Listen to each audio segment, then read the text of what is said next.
Good morning, everybody, and welcome to the Town of Port Royal 2021 Annual Retreat. We're going to spend today, most of the day, working on some things here in Port Royal, long-term goals, objectives, where we'd like to be over the next year and beyond.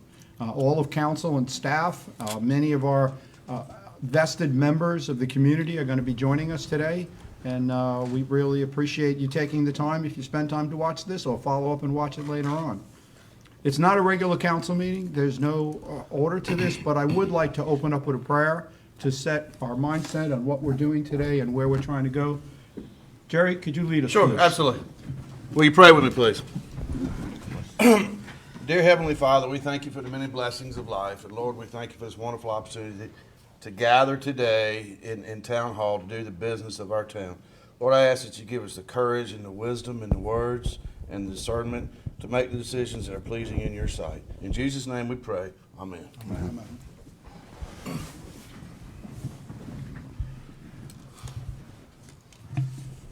So, Van, can you introduce our lovely facilitator today? Oh, that guy. That guy. Lovely. What about him? Sure. Brooke, it's If not. you've never, It's if you moving have this one, but it's not participated in the moving. past in any of our workshops, we do bring in a facilitator from the Municipal Association of South Carolina. Charlie does a great job of keeping us organized and keeping us moving forward. Charlie, how many years now have you been doing this for the town? Mr. Mayor, again, Charlie Barano. I have been with the association going into my third year. Time flies. Yeah. I was with the city of Greenwood for 18 years. I was their city manager for 9 years. So. Very good, very good. So, Will, if you got anything you'd like to add, Van? I think y'all covered it. Okay, Very great. good. Council, anybody, before Charlie gets started? No, sir. Charlie, take it away. Great. Well, good morning, folks. I'm going to remove this and stand in this area here. I think I can talk better for you. But thank you again for inviting me. I think we hear this a lot, but what a whirlwind the last year's been. I was with you last February the 29th. And just think about what has transpired. But this is your annual planning retreat. Strategic planning, goal setting, it gets harder and harder. And so that's why it's so important that you do this annually. I really don't think that you can plan out much further than 2 to 3 years. So what we're going to be talking about today is really going to be about a year, maybe a little more time frame. Things change quickly. But you need that plan to stay to keep the boat, to steer, keep the path forward, because God forbid, it could be a hurricane this year. Last year was a pandemic, so there's always stuff, but you need that plan to stay on task. Y'all asked me to open up this morning to cover just 2 quick topics, and so I'm going to do that before we get into the retreat component. Just a reminder about the Municipal Association. We are your ally, your advocate. We want to be an asset to you, to bring value to you. And so I cover 154 of our municipalities, and so I'm here today to do everything that I can to work with you. My phone has been blowing up literally over the last 2 weeks, getting calls, texts, emails, 7 days a week about the American Rescue Plan Act. And that was the federal legislation that was signed by the president about 2 weeks ago. And we have, I would refer you to our website, www.masc.sc. And we have a landing page there on the front of the page, website. There's the green button. Just click that, and it'll take you to the landing page for the American Rescue Plan. We're going to be keeping that landing page continuously updated as we hear more. This is a moving target. Our staff are on, daily, weekly. I know that we've been on a number of conference calls with the White House, awaiting guidance from U.S. Treasury. It's really not clear yet exactly. We have a framework, but exactly how we move forward, we just don't know. Once you click into the site, you will see allocation estimates. So if you didn't know yet, I'm going to mention an anticipated allocation for Port Royal. You know, don't commit me to that. Don't commit yourself to that. We're giving you a ballpark number of what may be coming to the town. And it ties directly into the goals that we talked about last year, and I'm sure your goals for this year. Again, signed into law about two weeks ago, $1.9 trillion package. You know, we could debate the pros and cons of that, but the reality for y'all is it's done and it's coming. So how can you best invest those dollars? 350 billion was set aside for state and local governments. There's the breakdown. You're going to fall into that last pot. So 65.1 billion will go to local governments and municipalities, cities and counties. Charlie, before you move on to that, I just want to let the rest of the council know, I do follow the U.S. Council of Mayors pretty closely. I have an opportunity 2 ways to do that, and I really want to highlight that group and what they did to make sure the local money got passed down. I can't tell you how hard that group worked with Washington to make sure that that local money would come all the way down to municipalities like us. It was a really, it was amazing to watch behind the scenes. You know, I'm not actively involved with the group, Right. but I have the ability to watch what they do, and they really pushed hard to make And sure it was here. We hire and pay through, we don't, the association has staff that keep up with it out of Columbia, but we also engage, hire lobbyists on your behalf in DC. So yes, I agree with you. You remember the CARES Act and all those other programs flowed, and there was, a breaking point there. And so now yours, for the larger communities, the entitlement communities, and those are the ones that typically get direct community development money. They're going to get those dollars directly. You're not one of those, like most in South Carolina. There's only a few. So your funding will flow through the state. But they're not. There's restrictions that they can't deny it. They can't figure out some other way. We'll see how all that works out. So again, the breakdown here. Here's some more of that breakdown for you. That 60 some odd billion that I showed you, 45 billion would go directly to entitlements, and then you're going to be in that last pot. The 19.53 billion goes to non-entitlement. Interesting, there was a caveat in there. Don't think that's going to impact y'all, but whatever you get, it's capped at 75% of the locality's most recent budget. I don't think y'all are going to have any challenges with that. So now, what can you use it for? You can use it to respond to COVID issues with the economy. Those specific impacted small businesses or industries. So you could set up a grant program if you wanted to. You could respond to your own individual public employee needs, eligible employees, your frontline workers, pay for them. If you lost revenue as a result of the pandemic, you could use these dollars to supplement that. Not sure that's probably going to play a role for you from what I've seen and heard, but the Charlestons and Myrtle Beaches, that's significant for them. They had significant loss in hospitality tax. I think this last bullet is probably going to be your sweet spot to make investments in water, sewer, and broadband. I have been asked, I've already had a community call me, well, where's stormwater in that? And I would think that stormwater would be covered in the sewer side. But again, we will all be working for guidance. It wasn't specifically, the law didn't say stormwater, but I would assume that that's going to be there. So again, your number, if you haven't seen it, the projection that we have is about 4.9 million. Again, keyword projection will be coming to the town. The U.S. Treasury, the guidance that they sent out within 60 days of March the 11th, they're supposed to send the money to the state. I mean, that's coming pretty quickly. So we'll see how all that works out, whether that comes through, and if, and likely your staff and y'all authorized it. I would think you applied for the CARES Act money for reimbursements related to COVID, and that was administered by the Department of Administration.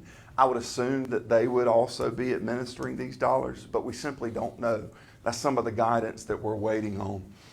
I would tell you that you're only going to be able to get 50% at that first drawdown, and then a year later you would get the balance. So there may be some financing that you've got to do if you've got some projects. But if you've got some infrastructure projects teed up, I mean, this is beautiful. Remember, the goal of a stimulus is to stimulate the economy. So we want to get this money out wisely. And I know y'all know this. You want to spend it.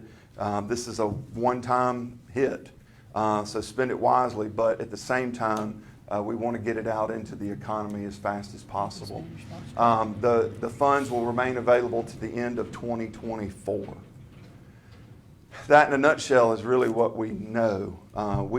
As soon as we get more, we will be sending it out. Again, go to that landing page. Any other questions that anybody might have on the recovery rescue plan? If you don't use it by the end of 2024, it just goes away. It goes back to the pot? You know, I'm to sure say. there's going to be some eligible extensions. Okay. That's the way. Like if you start a project and it runs beyond a certain date.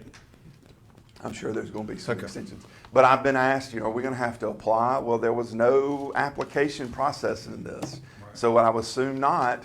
But at the same time, you're going to have to be accountable. You will be audited for these dollars. You're going to have to follow your procurement guidelines. Right. All of those things are going to be in place. And are we hearing any rumblings out of the state government regarding distribution? We've been down this road before with the local government. Yeah, we're waiting. Fund. We haven't. Okay.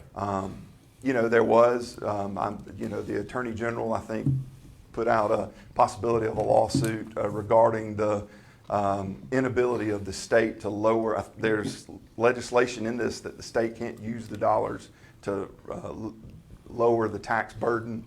And so they felt like the Attorney General referenced that in his opinion was unconstitutional. So there may be some lawsuits, we'll see. Any other questions?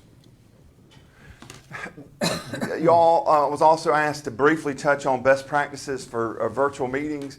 Probably we should have had this discussion back in March or April because y'all may be coming to the end. But we have been watching a lot, and this has been new, right? I mean, I don't know about you, but I didn't know what the word Zoom was. I had never used Zoom when I met with you in February of last year. But the key is to treat this just like you are right here now.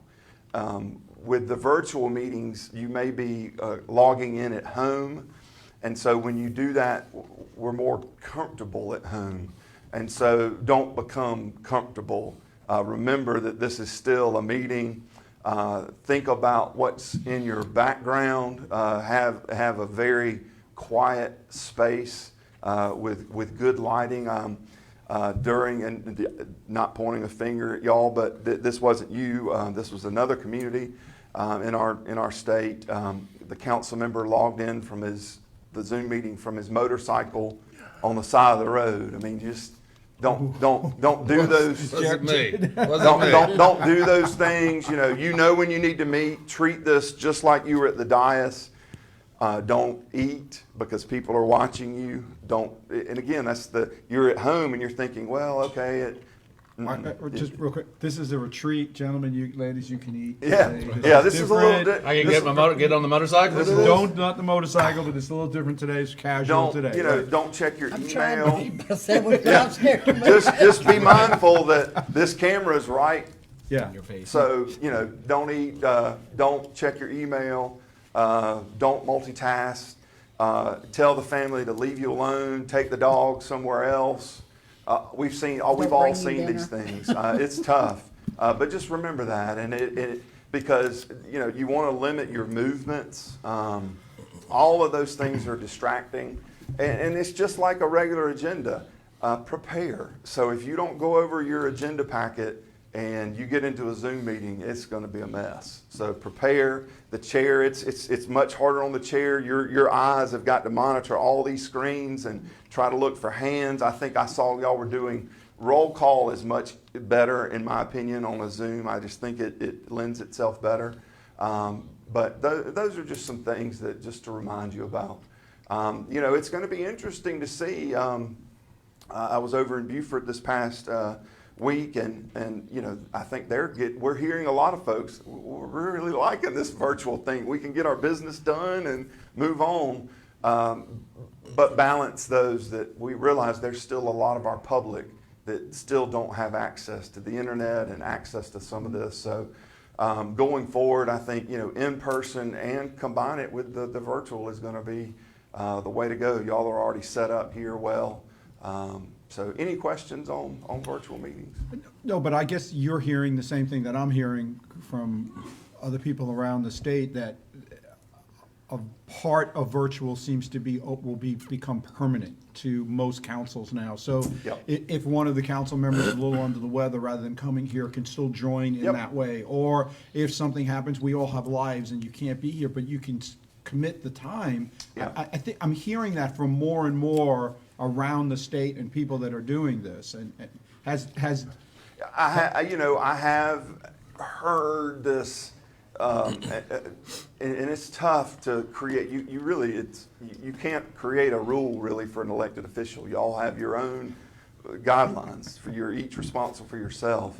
I've had some to say, they really want a rule that we want you in person. Now, if it's a funeral or you're sick and we don't, figure out a way, we'd rather have you virtually attending. But I think you don't want a council member getting into the habit of, well, I can attend 12 virtual meetings. No, you need to be there physically present. It means it's body language. All those things are important. But again, I think it's for those that something came up, you're out of town, you can log in remotely. So does that mean that we would have to, tweak our policies also that will permit, it's similar to like voting by proxy also, in the event that you have one of those circumstances? Yeah, well, state law still doesn't, we can't vote by proxy. But if you are on a telephone and your voice, the Attorney General has said if your voice can be heard by all, and then vice versa, that you're allowed to join a meeting. So you can't tell your fellow council members how to vote for you, but if you're live virtually, you can do that. Right, okay. But do we have to modify our policies? No. State law, if you want to have some internal policies and rules for that, you certainly could, but state law and the Attorney General have weighed in that they do believe that the law allows you to participate. That's great. Again, with the parameters that you can be heard, the public can hear you, vice versa. right, and I think for us and here in town, I think being seen is the piece that we need to add, not just by phone. I think that if we decide to go down this path and say randomly, I think there's some limits. It's hard to, like you said, it's hard to make rules for each other. It's kind of more agreed upon what we're going to decide. But I think our boards and commissions, we absolutely can set rules. And I think we have to be careful of what we say we're going to do versus what our boards and commissions are going to do, and we have to watch that. But if the public can't see me, if I'm virtual, then I think we're missing something. And and vice versa in some ways, we need to be able to hear from them and how we're going to do that. So I think that's something we have to all work out, and I know that our staff that's helping us with these type of meetings and everything is looking into that. I know others that are looking into it as well. So that's something we're going to have to talk, and it comes up later on, I think, on this agenda. So we appreciate the information you've given so far. And so that was the opening that I had. Am I turning it over to y'all at this point? Very good. And I did look at some of y'all's stuff but again, y'all were doing Spying good. on us. Y'all know, y'all great. We struggled with our smallest towns that wanted to be safe and not allow the public in, but didn't have the technology like you do. And we were like, you can't.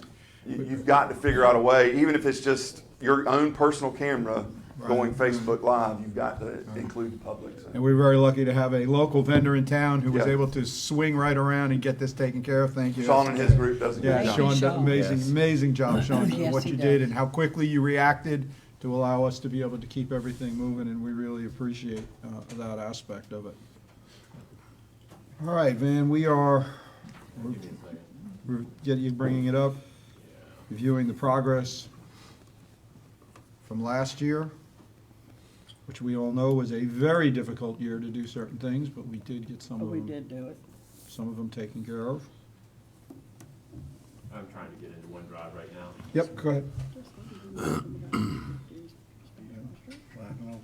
I was reading and I couldn't find where that would fit. We gotta read what you can use it for.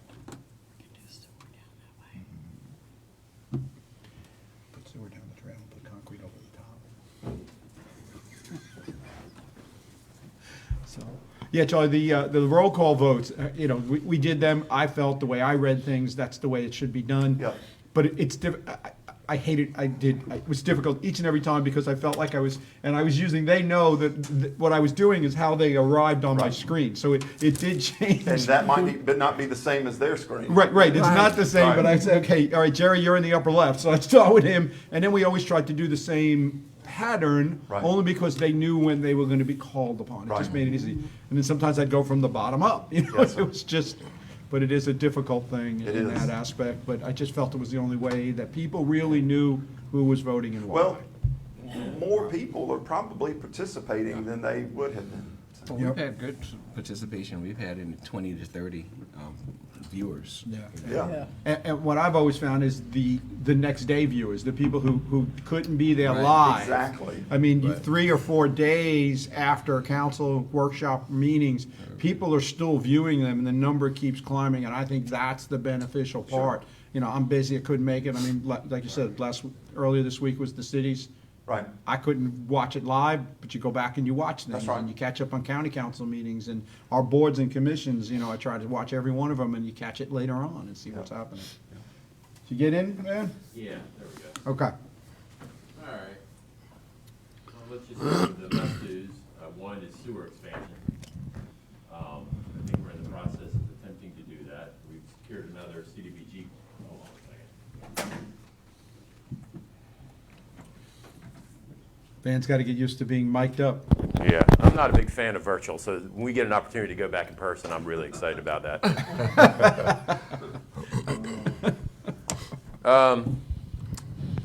Must-do, sewer expansion.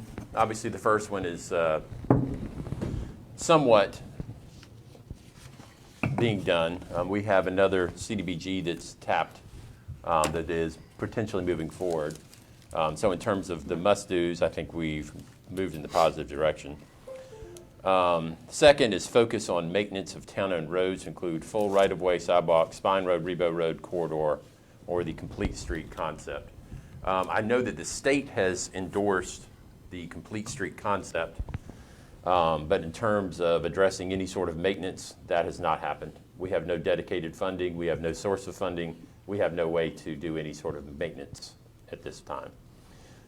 We have had discussions about the implementation of a tag fee, and maybe have the county revisit how they administer the tag fee and how they distribute those funds. I think the mayor has floated that idea to them, and I think they're considering it, but I don't think we have any sort of official action whatsoever. I think that is, and we could talk about this now, or again, we're going to be talking about this later on, but I think that is, I hate to say it, almost died on the vine.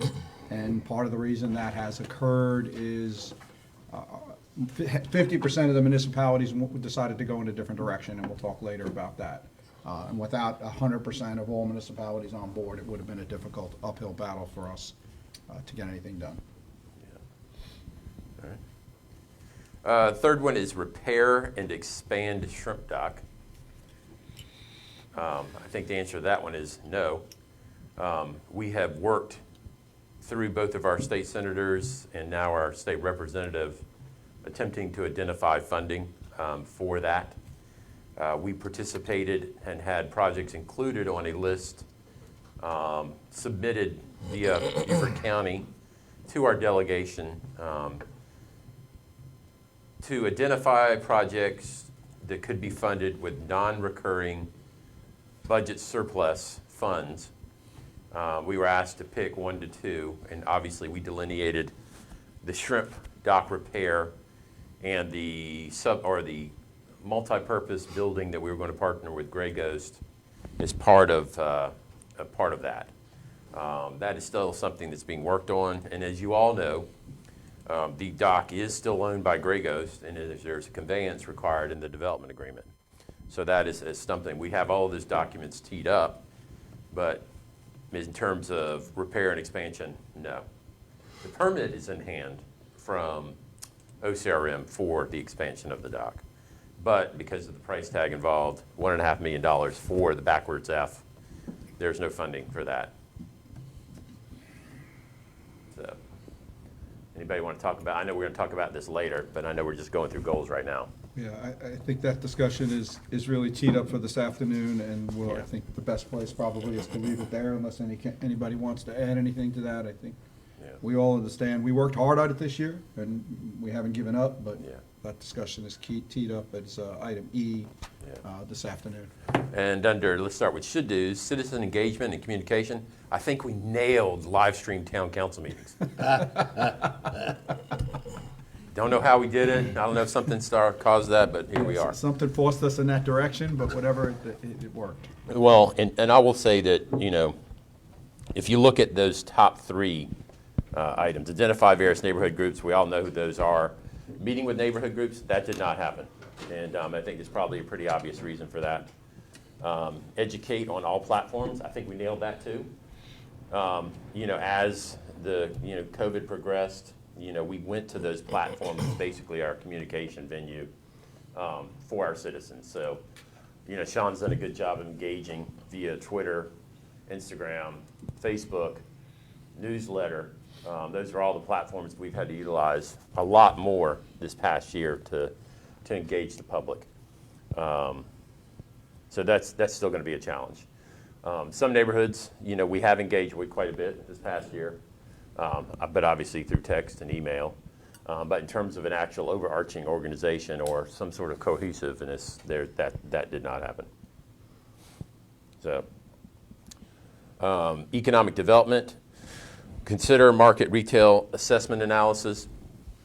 I know that the Redevelopment Commission now has a survey out where they're kind of gathering information as to the existing business community's view of the town and how it operates, how it interfaces with the potential investors or existing business owners. We have talked several times about a corridor study with the Redevelopment Commission. We're hoping that will happen. So we'll keep you posted. Diversification of the tax base. You all get a monthly report now on permits and what we're seeing come across our desk. That still needs to happen. We did see, the addition of a number of 6% properties, which obviously are, for assessment reasons, commercial. However, most of those seem to be large apartment complexes. So we're still looking for that diversity. There are some things on the horizon on the Rebo Road corridor that will probably help. But those are existing commercial properties, and we're talking about maybe a change in use there. So we still are pursuing that necessity of diversifying the tax base. Encourage port development. I think we did that via a few letters and some discussions we've had ongoing with Gray Ghost, and I think that is starting to happen. I do feel like a broken record when I say that, because we've said that since 2006. So, but I think we are making some progress there. Safety, increased street lighting. What did happen this past year is we did sign a contract with Dominion for an upgrade of all street lights, converting to LED. So that is a work in progress. Improve intersections, not much there. We did get one of the problematic intersections added to the Ladies Island plan. They understand that the impacts of Ladies Island traffic do bleed over to Port Royal, and it's something we've had discussions with We met yesterday with county personnel to talk about some larger issues. That's still on the horizon. Something that also came up was the 700 intersection program the SCDOT administers. I did have them kind of look at the intersection up here. To be quite honest with you, he said there's not much more that could be done there. It has signals, it has appropriate painting. The problem you've still got is sight lines and speed. This corridor is currently being studied by the county as part of what was the original Spanish Moss Crossing discussion, but it got expanded. And we're looking at a couple of projects to enhance the safety up near that intersection, which would probably involve some sort of extension of the curb cut issues that we have currently at Parker's. We did attempt at one of our pedestrian crossings at Waddell and Robinson. As we've discussed, we spent about $10,000 on engineering, hoping to convince the DOT that we needed to secure at least paint on the side on the road. So that is still a work in progress. And then obviously the large pedestrian crossing, if you will, is the trail crossing. And we've had extensive discussions on where that will eventually end up. And I think we're going to talk a little bit about that later in the agenda. And so that's still a work in progress. Did the conversation about just changing the timing on the lights, was that addressed specifically? I read a little bit of. I'm sorry, this computer just Yep. dumped everything. I read a little bit of the email traffic. I don't think I was on all of that, but it seemed like they didn't discuss just the timing issue of the lights, and any of us that cross, and I know a lot of us use that area. It just seems like the walk sign versus the green for coming across the preserve, it's too quick. Doesn't give you enough time to even get halfway across the road. And that, if nothing else, I would hope that we could convince them to just add a couple more seconds to that. If somebody presses the walk button, that it doesn't go green coming across as fast. Give somebody, because what I find that happens to me when I'm heading back across, and I can classify myself as a fairly quick walker, I don't even get halfway across, so they don't see me and when they're gonna make that left out of Paris Avenue. And then we're like, I'm hesitating for them to cut in front of me, or they realize at the last minute and get stopped in there that I'm in that intersection, so.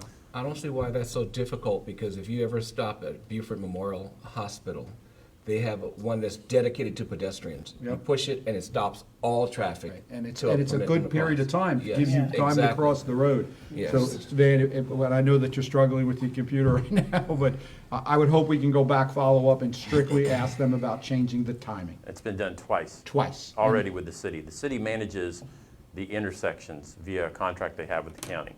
I've asked them twice now. And one time, he basically said, it's fine. The second time, I said, you need to go back and do it again anyways. And they still think the timing is fine. It's not their intersection. They're hired to manage it, and if we want more seconds on it, they should just do it. Well, I think Absolutely. I will jump into that conversation. Thank you. If the DOT allows them to change that, then I think I'm gonna jump into that one. All right, I'm getting this thing back up now.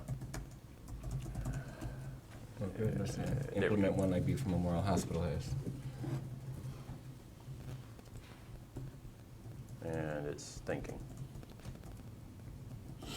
All right, here we go. Sands Beach, improved access for all, organized utilization. Can't remember the exact timing of that. We did put in the bollard road system to kind of create some barriers. The extent of what council was willing to commit to at that time was that. So in terms of that, that's happened. We did regrade the road, but as you all know, it goes underwater. So that's an ongoing battle.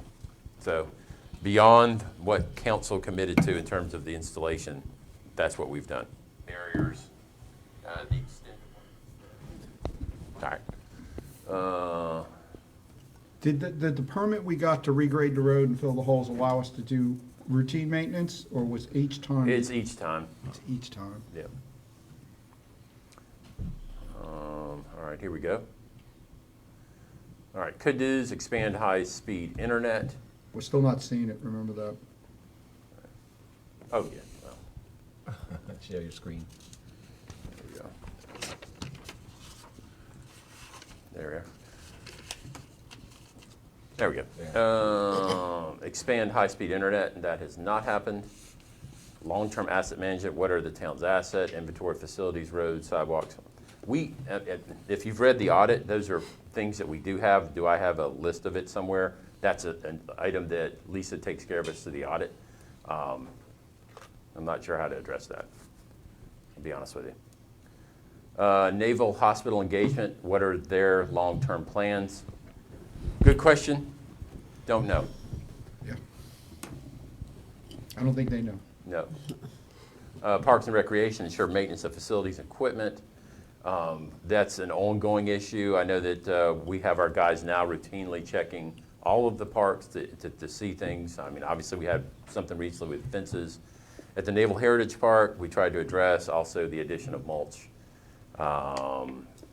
Still ongoing. Pickleball, it's pickleball. They seem to have found a location and seem to be playing a lot. As a matter of fact, I went to go use the tennis courts at Southside, and they had occupied both of them. So they found a place to go play pickleball. It's still an active conversation for a dedicated north of the Broad pickleball facility. It's moving around. I mean, definitely being looked at the county level.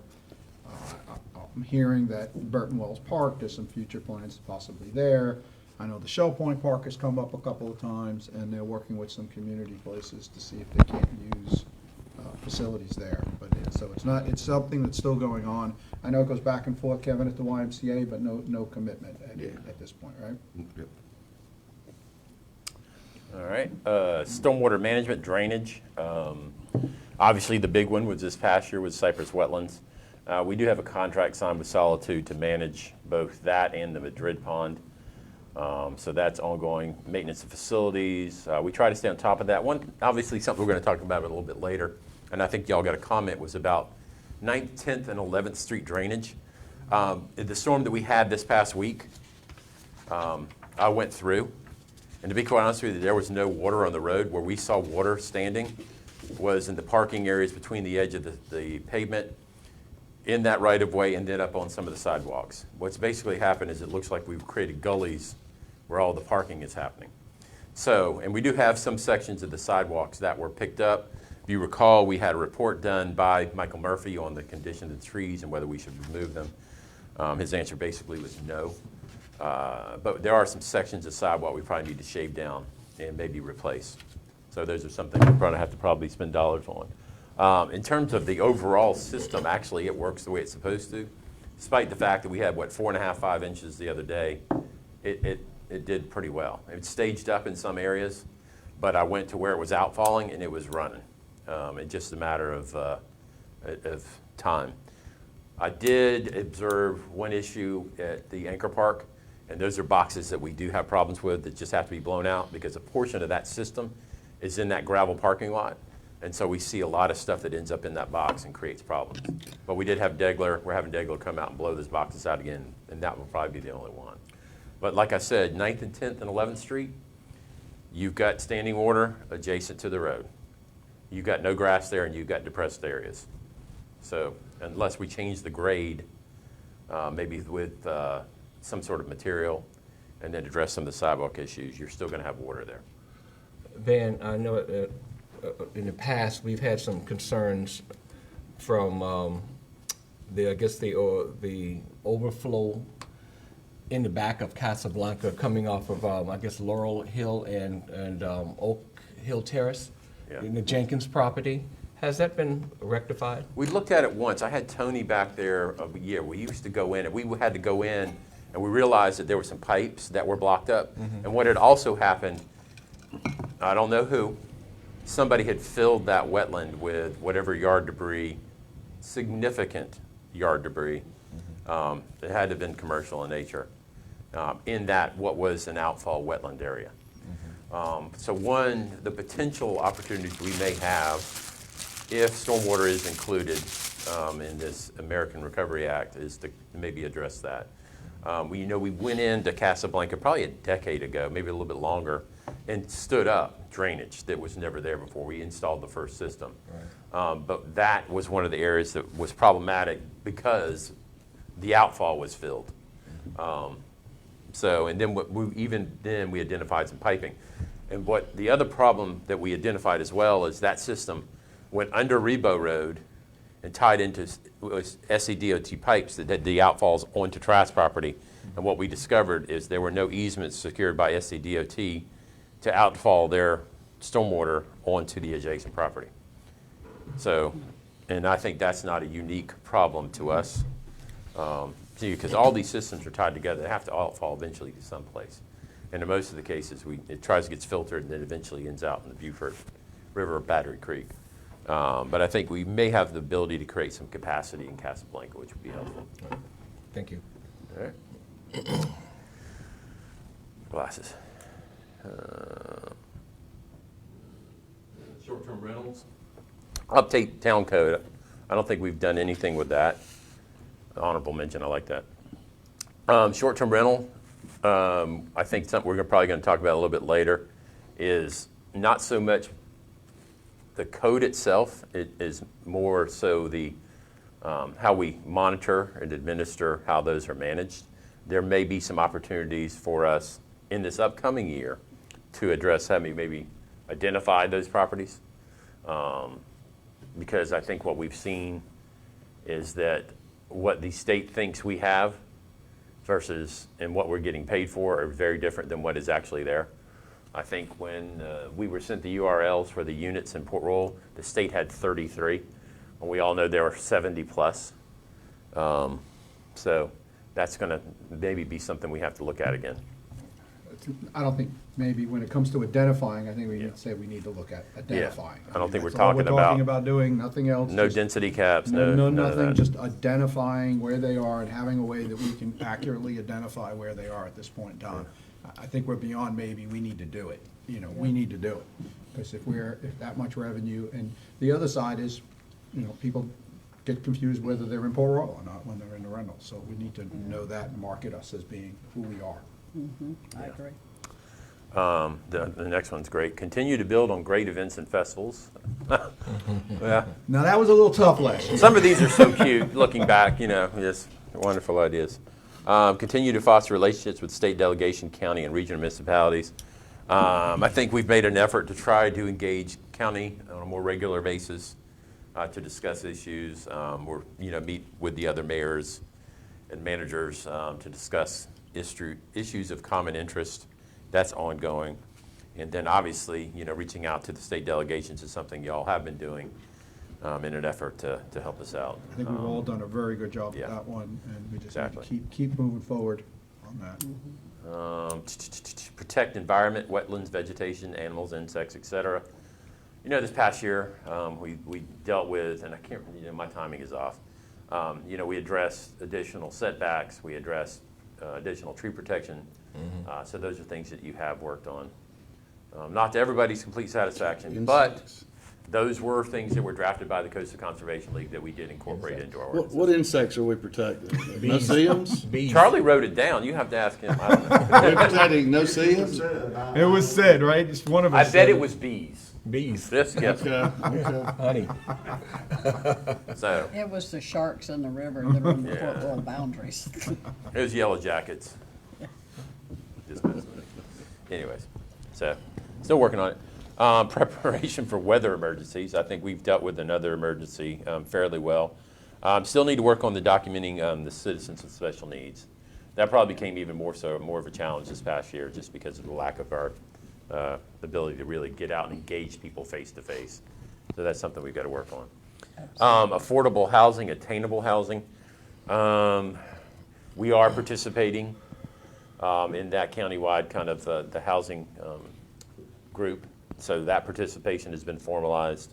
We have to formalize it, financially formalize it and everything? Exactly. Thank you. That's all. So we are participating. And, we still have our share of projects that are still in town. So, in terms of unit counts, Port Royal's has been doing a pretty good job of having those sorts of projects in the town of Port Royal. We did have one that was supposed to was pursuing tax credits, but that failed, so it's not on the thing. And highlight history of Port Royal. I don't know that we've done so much specifically, other than some social media postings and things like that. But town staff, that's not something we've worked, other than working with the National Park Service on their reconstruction efforts, as well as allowing them to use the Porter's Chapel as a step-off point. And apparently, I had a discussion with the ranger yesterday, and they are typically getting 40 to 50 people in there every Saturday, which they are absolutely ecstatic about, because they're engaging the farmers market population when they come in. And the informal, hey, I'm going to have a tour of the Camp Saxton, Fort Frederick area at 1 o'clock, and people are showing up in droves. So they're extremely excited about that. Yeah. And just so you know, we're still working. I actually spoke to Professor Landrum's class about Port Royal and its history. And as you all know, they're in the midst of a course that's going to assist us with the design work for the interior of Porter's Chapel, Pinckney Porter Chapel. That will include all signage and interior displays. And as you all know, right now we're installing the landscaping in Pinckney Porter's Chapel. So yeah, I think we have actually done some things. Yeah, I think you really understated what the town has Yeah, done yeah. to highlight the history of Port Royal Yeah. and also how we're working with the Port Royal Historic Foundation and what they're Yeah. doing in the museum Right, and helping HPRF. them. I think every one of us are members and working with them. I think there's a lot that's happened in the last year on the history of Port Royal and the history of the community as a whole and how Port Royal fits into that. So we just got to keep that doing and keep that moving forward. Yeah, and it gets us down to additional citizen comments. Tourism focus. We did formalize the relationship with the the CVB through Rob Wells. That, to be honest with you, I won't say it's fallen by the wayside, but with everything going on, it's one of those things. And obviously with graduations not happening, that's become a little bit problematic for us. Pickleball, like I said, once we sold the shed, our indoor pickleball league went away. I know we were looking at alternatives for them, but I think for a time, even that went on hiatus, although they're pretty active now, like I said. Foster shrimping community. As I mentioned earlier, we're pursuing funding for both the shrimp processing facility, and y'all have dedicated the remainder of the insurance proceeds towards the construction of the processing facility, and we have attempted to earmark funds for the construction dock. So there is no other community, no other county, no other state agency, no other federal agency that is probably doing as much for shrimping as the town of Port Royal. Amen. So just keep that in mind. And then research alternative revenue opportunities. Charlie found us $4.9 million, which you heard about earlier, so we're excited about that. Thank you. So I think that's in reference to tag fees and some other things. And there are some discussions that are happening. Lost, as we kind of heard the other day, there was a discussion about delaying that on the agenda or on the ballot until 2022. We think it's probably going to be moved forward on 2021. Loss for us, first, what everybody needs to recognize is that, is it 69% or 71%? 71% of it is absolutely 71.29. legislatively required to be used for property tax relief. 71%. That is the minimum. You can go above and beyond. When I was in Irmo, Richland County did 100% of it for property tax relief. But the 29% is at the discretion of the entity, whether it's Beaufort County, Port Royal, Bluffton, Beaufort, Hilton Head. Y'all have intimated that you would dedicate that 29%, if it were to happen, to basically ankles down, roads, sidewalks, that sort of Some infrastructure. sort of capital. And y'all have all seen the list of road resurfacings. We're very unique in terms of the number of streets that we own. And right now we have no dedicated funding source to address resurfacing. A mill generates 65, 70 grand a year right now. So even at 2 mills, that's $140,000. And that's not gonna take you very far with asphalt. I think it's a block or two. So, and I think when we've updated the list recently, we're still in the $3-4 million range in terms of resurfacing work that needs to be done. Mayor's been working and trying to hammer away at the CTC to have them understand that our roads can be included on the resurfacing list. We did get them into the hierarchy of reviewing road quality, and I think that we'll get there. And even if you look at the BTAG hierarchy of roads, they have a 4 or 5 year list of resurfacings. The money's been dedicated. I think Northern Beaufort County finally gets some money around year 4. So we're getting there. But that's where we stand on that. And let me see. Okay, one more. Review succession planning and additional staffing needs. We're in the midst of some transition. I have made an offer to a new planning director. I have worked out an arrangement with the current planning director to ease that transition. The new building/commercial inspector starts April 4th.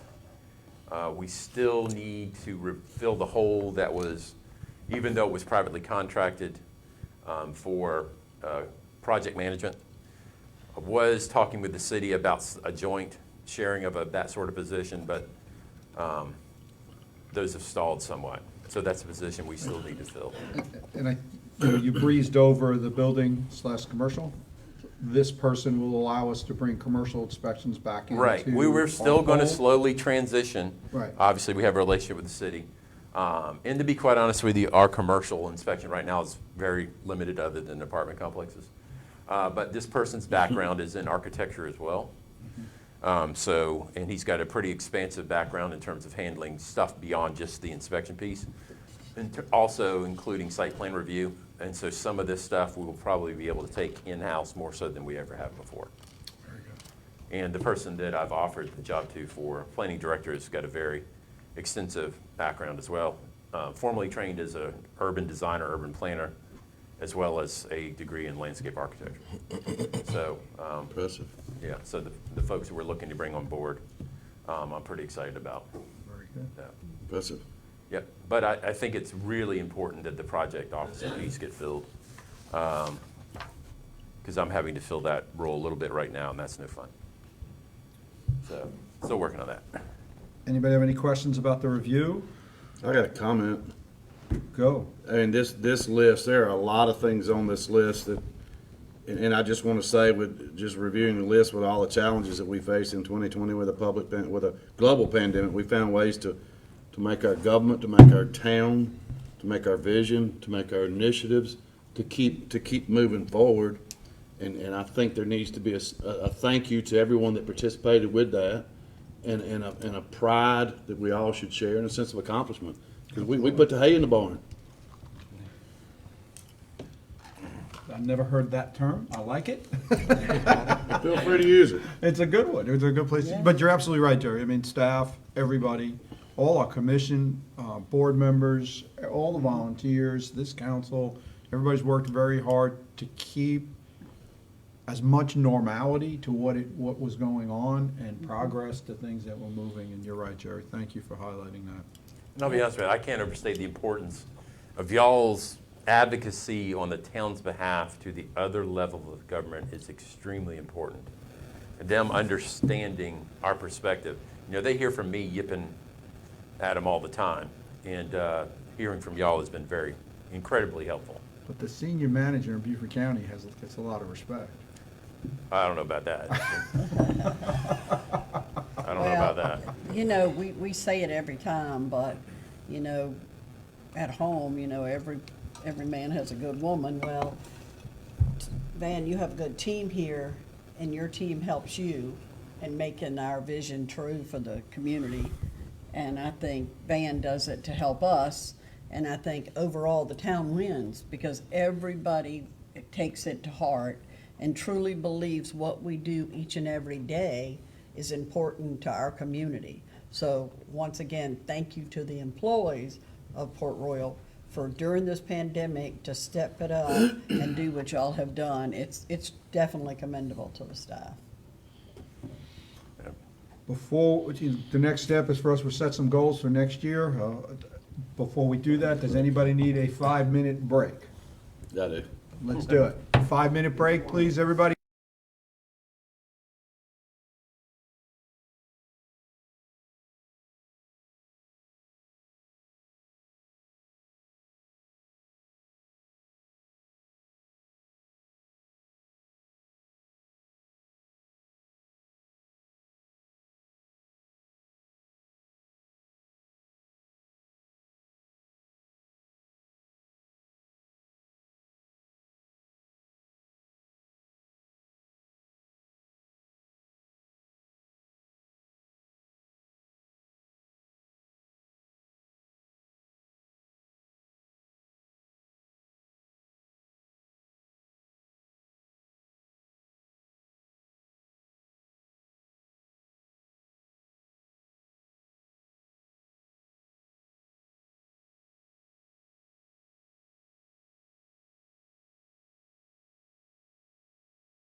Oh, real good. Welcome back, everybody.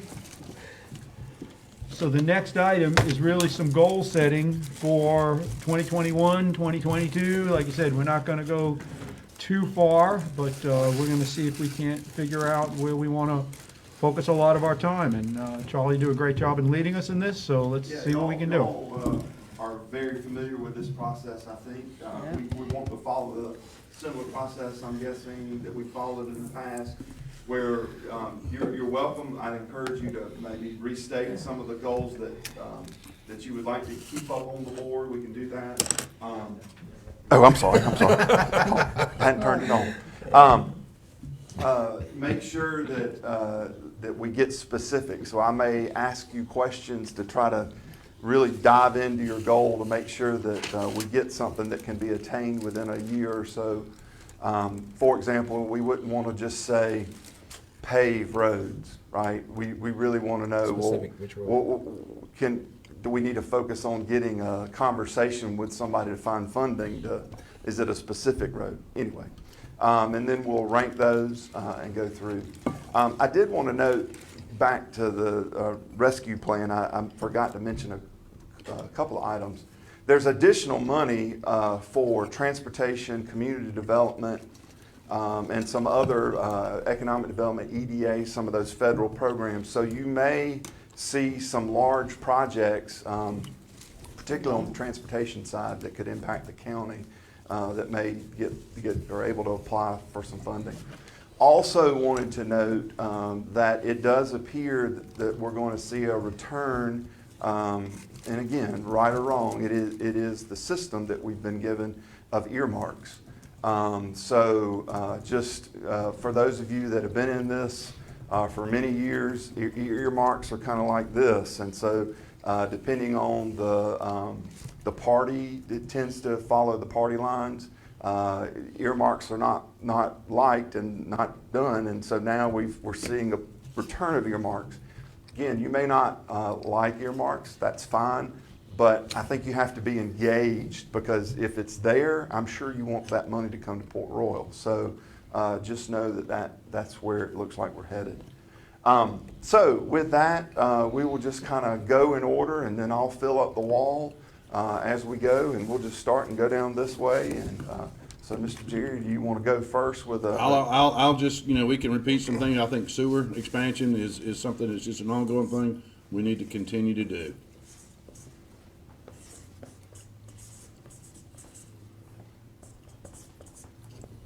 Anything specific, or, I mean, I know you've already got the CDBG project keyed up. Anything additional? I think we just need to look at where we have a lot of people on septics, and maybe I can get with Van, or maybe we can get with Van and look at that. I know we've looked at some areas in the past. Look at some income levels that would possibly help us, attain some of those grants, because that's going to be important. Right. And identify some areas. Yes, sir.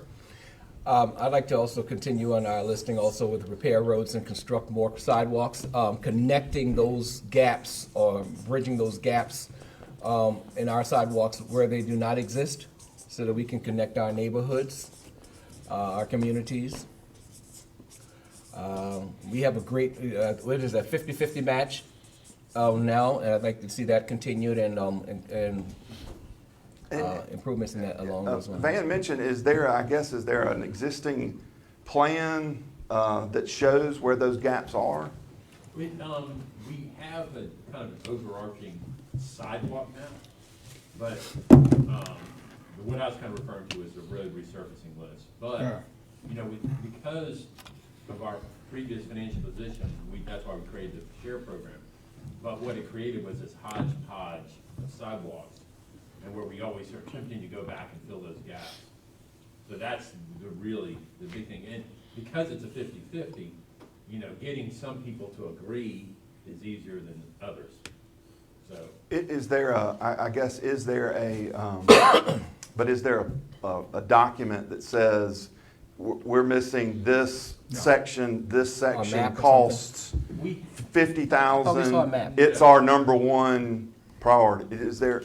Not on sidewalks. Right, and I think that's that, So if we're, again, starting at a measurable, do we need Probably map it out.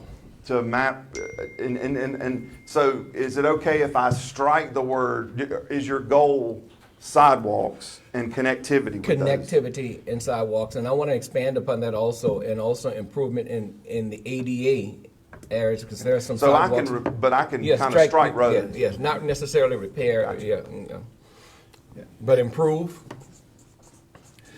Because there are some areas, particularly even along Paris here, where, there are dips and bumps and so forth. If you have someone in a motorized wheelchair or something, that makes it a little challenging. And also some of those cuts, that, when they cross over.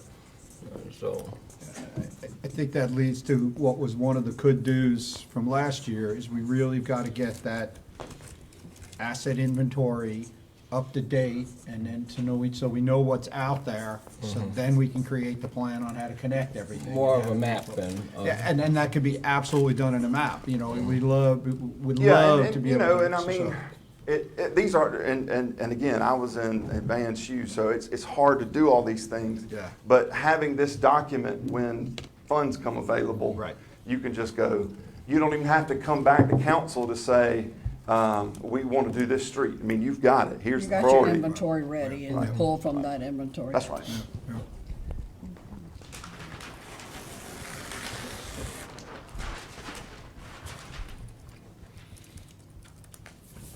And Charlie, we're gonna go back and talk about each one of these. Right now, you just wanna get some on the list? Yeah, so Or conversations about these now, later? How do you want? how do Well, you want us- remember, so we get all our ideas up there. Right, okay. And then you look at them, and then you rank them. So if this idea gets the largest, and then it will get ranked, and then later, you will decide how do we focus and get this done.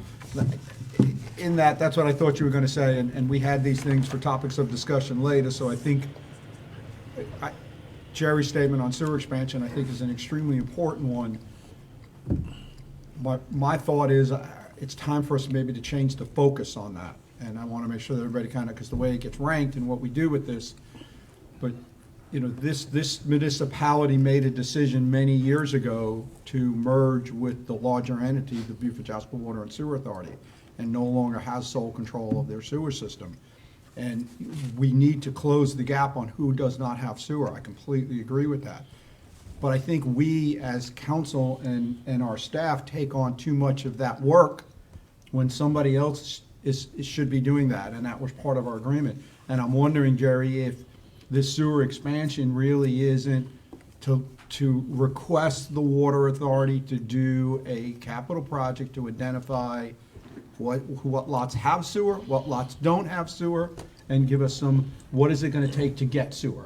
So that, again, that same kind of thing, so that we as a council then can decide, do we want to invest any of our dollars to help them? Rather than us going out and doing the work. I mean, it's their system, they know where it is. Of course, we have ideas, we know where it is too, but let's let them invest in capital dollars and come up with a plan back to us to say, here's what your town looks like, commercial, residential, available, not available, needs to be constructed. We've got a representative from the town Yes, for BJWSA, so maybe we involve that person? Well, absolutely. and I think they absolutely reach out to us on a yearly basis and ask us for capital projects. Are they still doing that, Van? Kind of, yeah. Well, we can request it. I mean, we can do a resolution requesting that as well, then send that to their board to say, we need a capital project for you to do an inventory of sewer availability. And we can pick a particular area, or we can pick the whole town as a whole. From my perspective, I know there's a need. I don't know how to get there. Right, and that's what I think is step one. I honestly think, because they then can do that, then we can even ask them, after that plan comes out, to say, we would like you to focus on this area, and they could put it on their capital project with possibly some matching funds from us. But then we really know where we can focus on. I just, I think it's. That's fine. Like I said, Right. there's a need. I don't know how to get there. Right, go ahead. I just think too that maybe we should have our representative here more than once a year to give them some guidance and where we want them to go. They're our representative. Let us help you in saying, hey, you're Port Royal's representative. Port Royal's need is here. This is what we need you to go in and focus and fight for. Right. Joe? I'm fine with that. I've invited the representative to some meetings with me in the Water Authority a number of times this year, so. There you go. Not to step in, but I'm Something assuming, you're looking at She's a up. representative. Huh? New representative. Jim. Van, am I making sense? Is this, Right, and I'll just tell you why it's frustrating for some residents, and Jerry kind of hit on it, because, you know, all sewer expansion that's been done in Port Royal in the last few years has been from community development block grants that we've secured. And because of the way they're constructed, you have to do installation based upon a low to moderate income survey. And so what's happening for some of the residents, particularly on 15th Street, is they're frustrated because they know it's right there. But they have sometimes trouble understanding that that project was driven by a survey and that we could not include them. And if we had, we would have jeopardized it. However, what we've done is teed it up to get it adjacent. And so if and when dollars are secured by us or Buford Jasper, they'll be ready. Because what we have already done is we have created a water and sewer system by the addition of other lift stations and building capacity. The capacity is there to address the downtown area. and I think it's time we voice this opinion to the Water Authority. And that was part of the agreement. We're part of their big capital plan, and we need to get some projects on that. I think the new engineering director at the Water Authority, who has participated in a few meetings with us, is more than willing to hear from us and ready to do that. So I want to focus, we talked you were about fine last with year. that and that. Yeah. Yeah, last year we got stalled because of COVID. We all know that we had these goals, and then we were going to have some planning sessions on how to implement the goals, and that got Sure. canned. And I don't want us to have that against us. That's why I want to spend a little bit of time, because maybe a little bit of implementation on how we move these, because it's an important goal. And plan that it's not just looking for more LMI, because really we're stuck. We're maxed out on grants right now for the next 3 years. We have one more that we could particularly participate not in, for but sure. y'all, right, but y'all, we were looking in the Casablanca area. Right, but not for sewer. So we're maxed out on being able to get grants, so maybe we spend some time now getting that planning side done, so that when grants are available, we can go for some grants and some matching funds that the Water Authority can kick in here. Are y'all tapping into the rural infrastructure fund? No. And that may be, in addition to CDBG, you've got the rural infrastructure fund. And we had success with that in Greenwood. Bonnie Ammons and her group do a good job, so we'll definitely include them. They've got significant funding. Yes, sir. Okay, it's my turn? Yes, sir. So, that could be trouble. So I'm going to go right back to the citizens' engagement piece and connecting with the neighborhoods outside the downtown core area. How are we gonna do that? Helping them identify that they're a Port Royal neighborhood. That's the goal that I want to do, and that they're connected to what's happening. I like your idea of if they would let us having like a sign in front of their neighborhood, like welcome to a Port Royal neighborhood. yeah, or well, this you is a know, Port Royal neighborhood, have our logo on it, and, That'd be good. Right. yeah. Just the simplest signs on every one of the neighborhood. Welcome to a Port Royal neighborhood. We talked about that. We are trying some things behind the scenes with zip code, just so that everybody knows again. I have invested in that, found a federal document that it shows a path on how to change zip codes and or at least allow people to call their zip code Port Royal. And I've penned a letter with the help of staff, and that letter will go out this week and start that process formally. So street sign, zip code, anything Nope. else that you see as a? Neighborhood meetings. Neighborhood meetings will be the last one. And do y'all have those meetings, like, are they defined? They are not now, and that's Okay, what. and so you're looking probably for a leader, okay. Yep. Like a lot of them have HOAs. Yep. You know, when do they have their meetings for their Right. areas? A list of them. Invite us to come in. Yep. We'd love to come in and hear your concerns and see what we can do as part of the community. And many of them probably have next door and type of other types Yeah. of, that y'all are not. We're, yeah, Yeah. I'm in next door, but Port Royal next door, which is amazing what you find sometimes. Okay? Yeah. Yeah. Thank you. Yes, ma'am. I think we need to go back over, I say this every time, and I know it's a broken record, the ordinances. You know, we said we wanted to start, we need to take the starting point and start really looking into our ordinances and redoing some are outdated. We just need to go back, start at the front, and work our way back. And so is this an overall codification? And I don't know if y'all have done that. You might be able to help me, Van, or if y'all codified where you've engaged like Municode? Yeah. or- Yes. Yeah, we do. But is we this, contract is with this Unicode. a specific section, like Well, your there's- zoning and? You know, I just think there's so many ordinances that are on the books that maybe are really duplicated, or they're not defined enough. And I think that we need to go back and look at some of them and just kind of say, okay, this one was maybe in the 1950s, it might have been good, the town has grown. We need to look at changing a few things in it. I just think it needs an overall Modernization. look. Review So, those so ordinances. really not specific though? There's no specific, I just think I it's just didn't know if you overall. were leaning in the zoning code. But now, when I you wouldn't say use, not zoning, right? I think the zoning code, we've kind of, We've done There's some that pretty much. outdated stuff. There's like Van is the only one that can handle dynamite. Right. Don't you mess with that. There's just so many There's so many antiquated or stupid, outdated yeah. things on the books that maybe they need to clean them up. There's Right.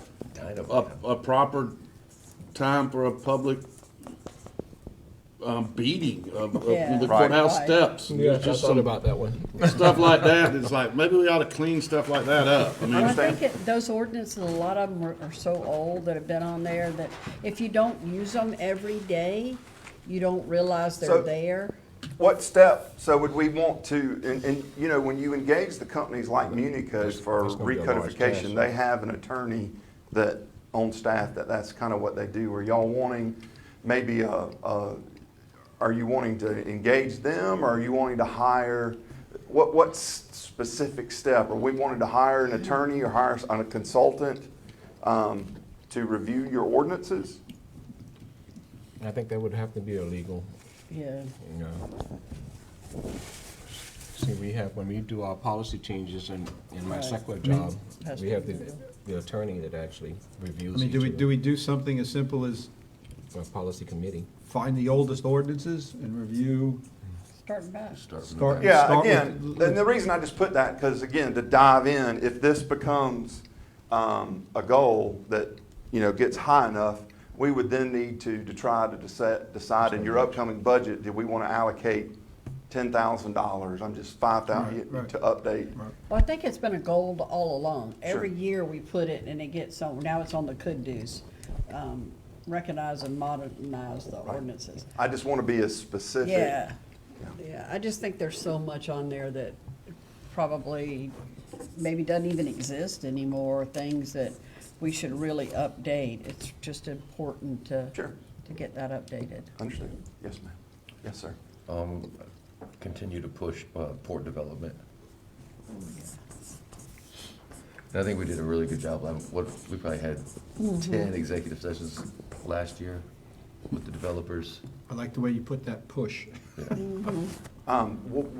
What's specific, are there other meetings, are there, I'm just. Yeah, I think we did a good job last year of executive sessions. We set deadlines, hold the developers accountable. I Expectations. think that's the last one, Expectations. hold them Accountability. accountable to the development agreement. Kevin, you agree with that? Yeah. Hold them accountable to the development agreement.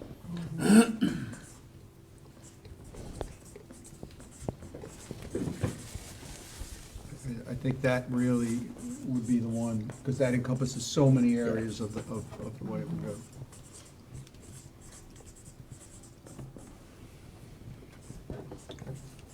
That's important, and one of the catalysts to Port Royal is that water. My turn? recovery. Back to you. Nice. So, I'm gonna go a long way with this one. It'll take me a little while to set it up, but I wanna continue along that economic development. And what I say by that, and Joe, you and I had this discussion before, it seems like we've become the, apartment mecca for the region. And I would like to see more, industry or economic development coming to this area that can check some other boxes, some jobs, some tax revenues, things of that nature, and look at some of the corridors and identify some of the corridors that we have that might be a good place for some businesses before these developers come in here and get us to rezone it or downzone it for uses for their needs, because then we lose the ability to do some economic development there, and maybe even take our redevelopment commission and get them to work on big picture items and identify areas or abandoned buildings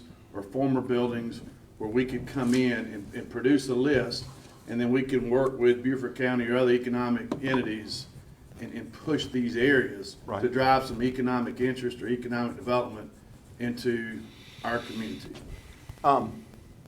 So what do we want to, I think there was a marketing analysis, a marketing plan, marketing assessment. If we can get something done over the 1 year term, do we have a strategy of the things that we're missing? Do we understand what the term that's used in the industry is leakage? Do we understand what folks in Port Royal are traveling out to get? It has that. No. Just about everything. No, I don't think we've never engaged somebody like Buxton, to come in And there are and pros do and that. cons with these groups. I'm Yeah. not saying that that's, but I think you've got to have an understanding. We've got to have a benchmark of where we are before we, Right. because, come to Port Royal, well, what do we Wow. want to come?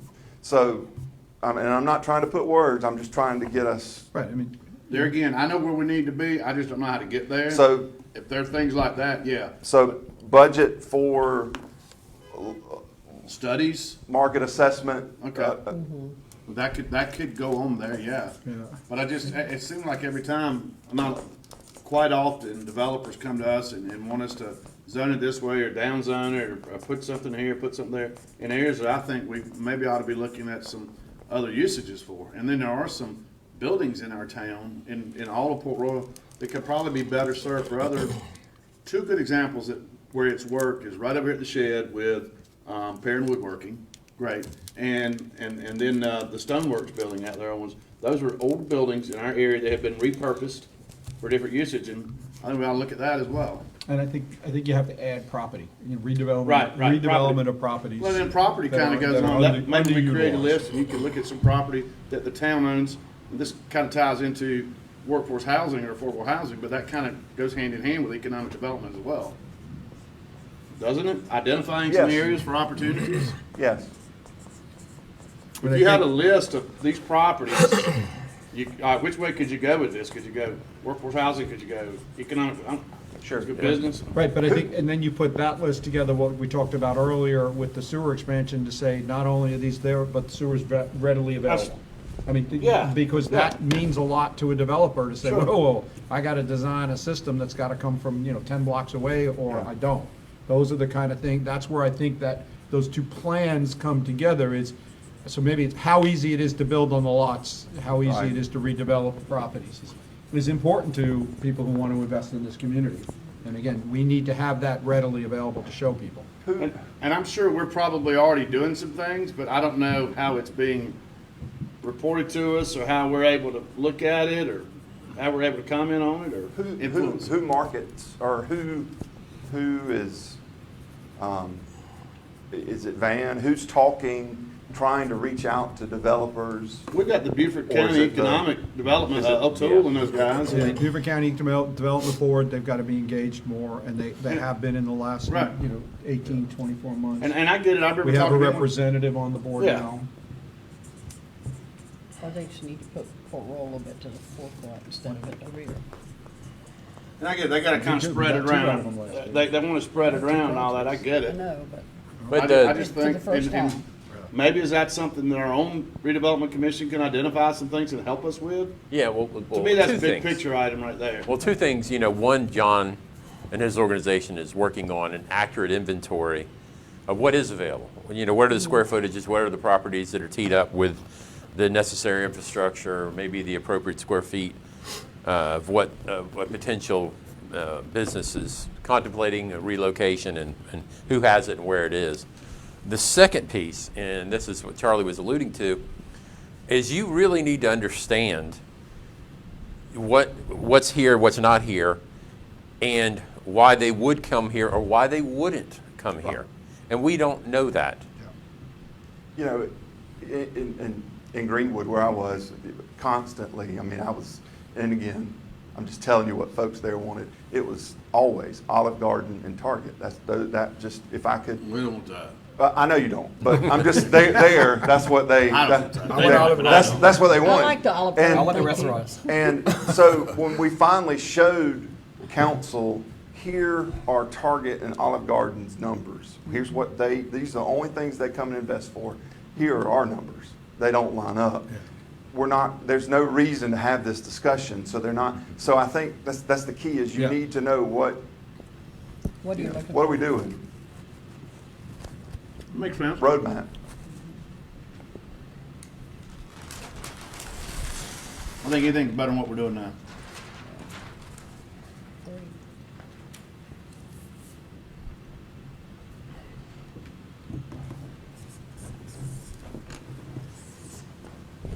Let's see. Yes, sir. I'd like to see more.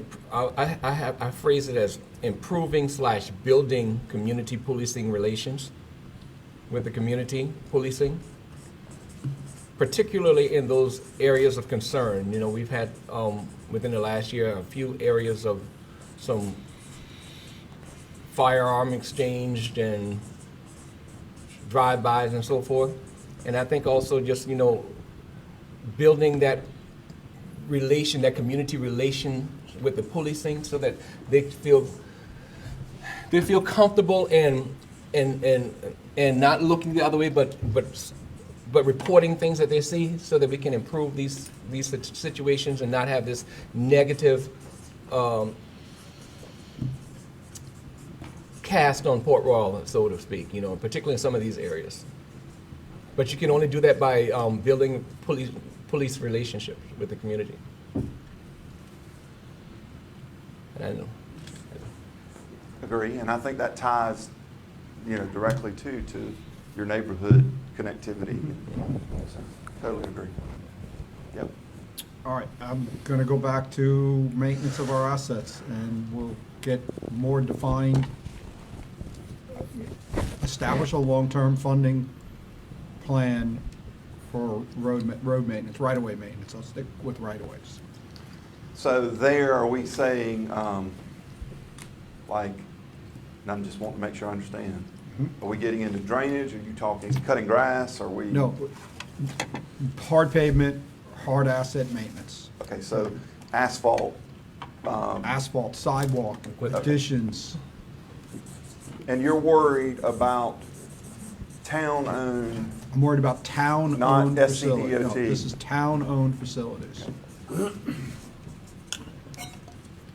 In this area, we own more roads than any other municipality. and so you're seeking are we seeking, I heard you say, creating a maintenance plan. Recurring funding plan, But your focus is okay. recurring funding. I think the thought that there's going to be dollars out there that we can reach out to and bring into this community is not the fact anymore. It's not going to happen. And I know, and I don't know if this goes back to the discussion with the license plate, but. It does go to that discussion. Okay, so is it to seek implement To discuss and decide, are you gonna put it in the tax base? Are we gonna put a special fee in place? Are we gonna just keep doing what we're doing now and try to find funding and only deal with emergencies? I mean, it's really a conversation about, how do we do this? Because we're 20 some odd years into owning these roads. And we have no way to maintain them, and they're reaching the point of critical deterioration. All right, so basically I'm saying dedicated funding stream. Mm-hmm. Okay.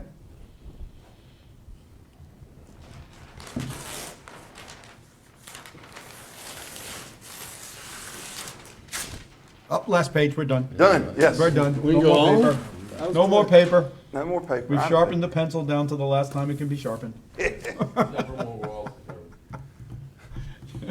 Have no fear. Have no fear, this Charlie is guy. here. Oh, this. I got more in the car. He comes prepared. Oh, always does, always does. Former town manager. I even had a backup easel in the car. That's right, his easel broke, you had to go out to the car. Had and the get backup one. Redundant. You're a Boy Scout. Buddy. Oh, mercy.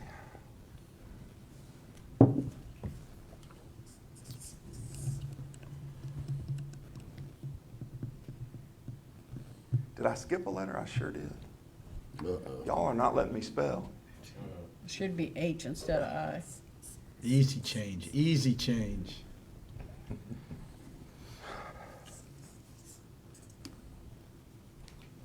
Yes, ma'am. So, let me see, mine would be intersection improvements, calming effect on, like the intersections where, like coming off of Paris Island Gateway, it's like a Indianapolis 500. Do we We want need to to get- specifically put that intersection? Is that your, Well, I think that there's gonna have to be some more intersections, like where we're talking about the Spine Road, which will help. But as you get to that, you're gonna have to have some calming effect on that highway that comes up to that intersection. Because you've gotta have that traffic already slowed down enough before it hits the intersection. and I'm assuming that those are DOT roads? Yeah. They are DOT roads. So would you say safety? Safety at these Yeah, places? safety. Kind of goes along with what we had said before. We talked about Absolutely. safety, pedestrian crosswalks, intersections, making them safer. Yep. So with DOT, I mean, there's another process. So have we at this point engaged, I guess, does DOT know Yep. the town's Yes, they do. concern? They know. Yes, they And do. have they studied? We've done a They say they have, but traffic they have- study. Is They that say a they- rhetorical question? Yeah, they say they have. Right. And Proof not in the pudding. do we change this, remember, to maybe really define the tool study or do something with implementation of we did a traffic study. Yeah, that we did our identified own these tool intersection study, improvements. traffic. We call it the tool study, that was the company I who got did you. it. Yeah. So is this goal really how to implement and a long-term implementation of the tool study It could be, recommendations?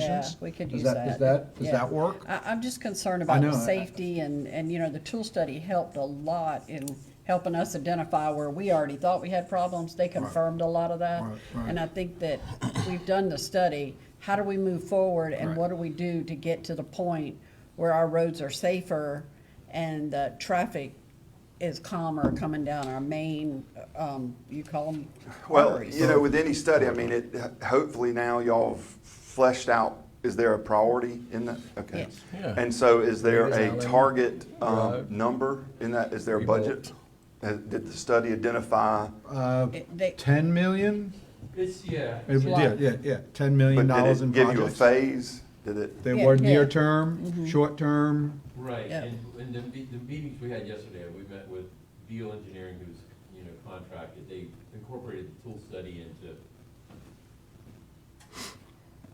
They incorporated the tool study into, what they're looking at, and they're identifying those short-term, and there's really not a middle. Right. It's short-term and long-term.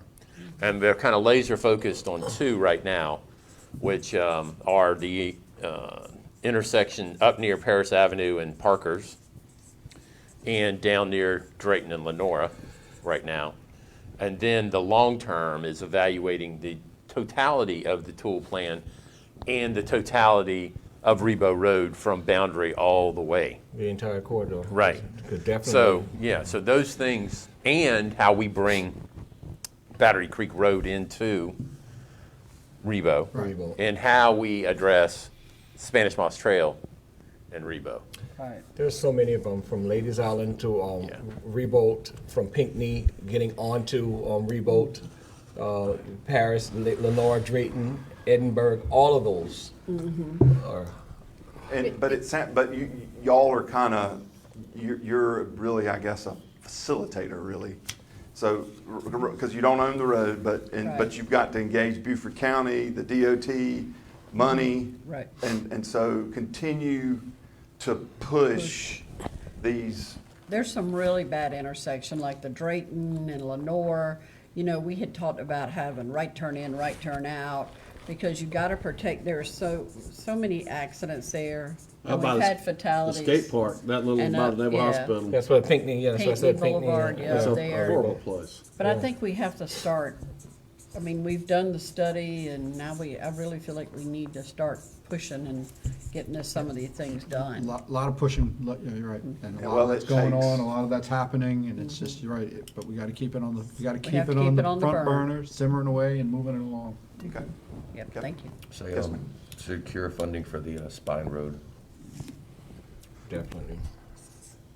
And that was in the tool study, I guess, too? No, that's in the port plan. But I think it was included in that 10 million, wasn't it? The Spine Road, I don't remember if that was in, the intersection improvement was. I don't remember that one Yeah, maybe specifically, it's, How, Where's that? a lot of lists. it's on more lists. Yeah. and I guess we know what that target number, I mean, I know, but we have a target number. We have a target number. And what can we do this year? What meetings need to be had? What do we need to do this year? Well, getting it, I mean, are we sure that we've gotten it on the county's capital improvement Yes. project? So it is on that list, okay. Just need to keep it, make sure we keep them Just on the promote- front right. burner with it. But I think there's another piece to that, Kevin, and I This- think you're, maybe we, And the 4.9, I mean, if that's a thing, you know, the money you were talking about, would this fall under infrastructure? Again, the Construction. focus was water, sewer, broadband. yeah, Okay. that's a tough one. Yeah.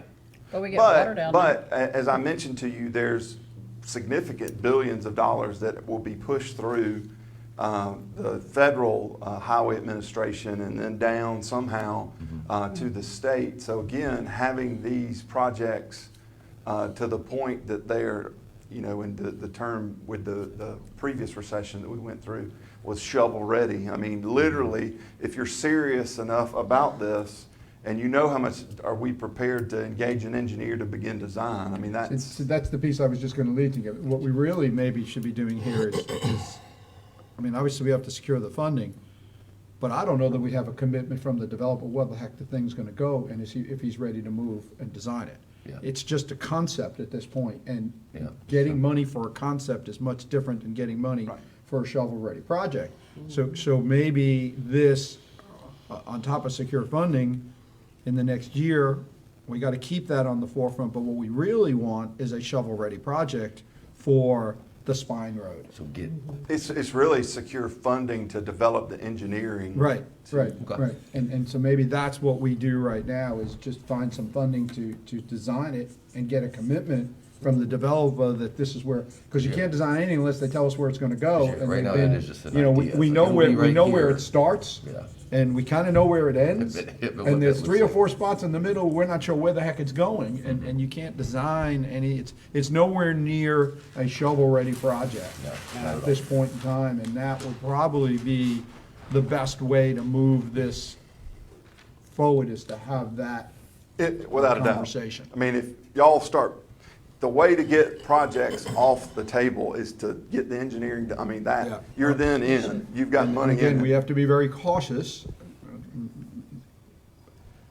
If we decide to spend money on a private development project, and why?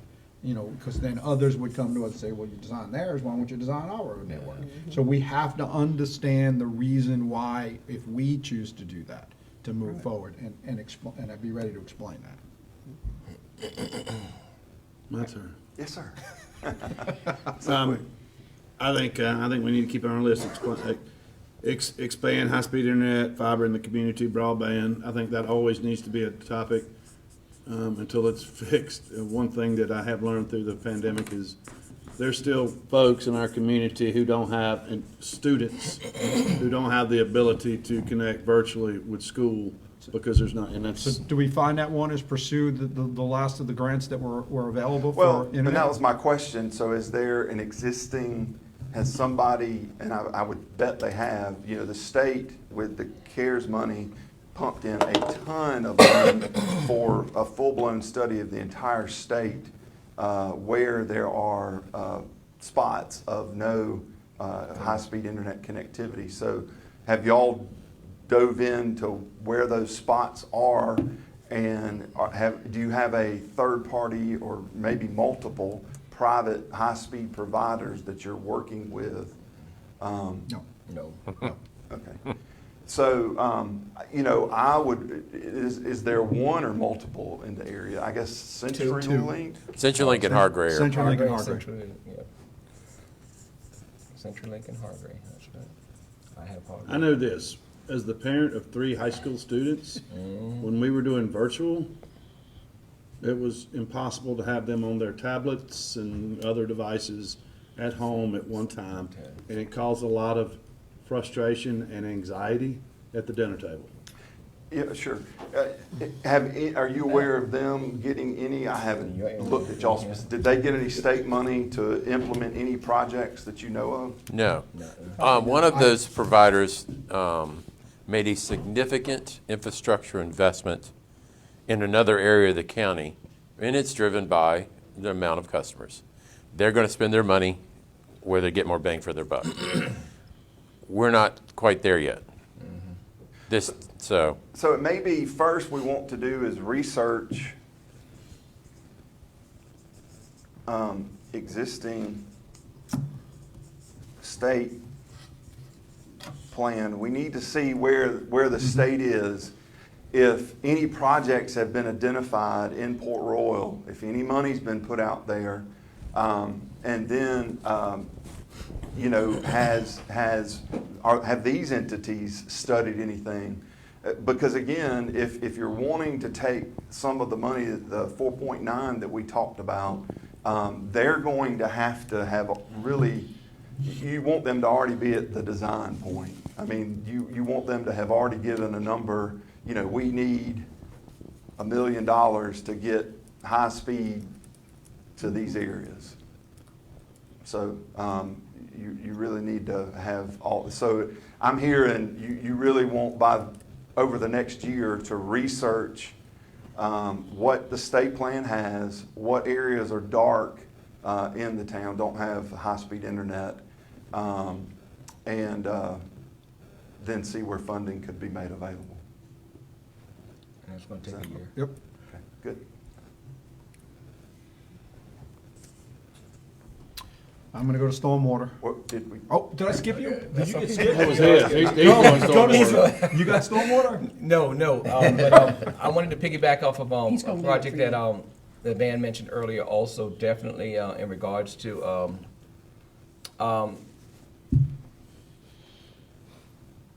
I just lost my thought. Oh yeah, improved street lighting. You know, because you know the concern from a citizen in regards to the light shining through their window. I can definitely attest to that because I had a street light outage for almost a year. And after they finally came in and they put it up there, they put this big orange light up now, and it lights up the entire community. And so it's through my house, but I didn't complain because I didn't have any light for a year, and so now I have so much light. But I can attest to that. But I think definitely some continuity in regards to, I guess, the LED lights. And then there was another citizen that had raised an issue about the placement of a light also, because when you're turning off of some of these roads, you don't know that the turning road is there because there's no lighting there until you get up on it. So I think, you know, enhancing or improving some of these intersecting streets to ensure that, there's visibility, to identify those streets with adequate lighting, if I'm making sense there. Van, have they already implemented the LED lighting, or is that just, they said they're gonna do it?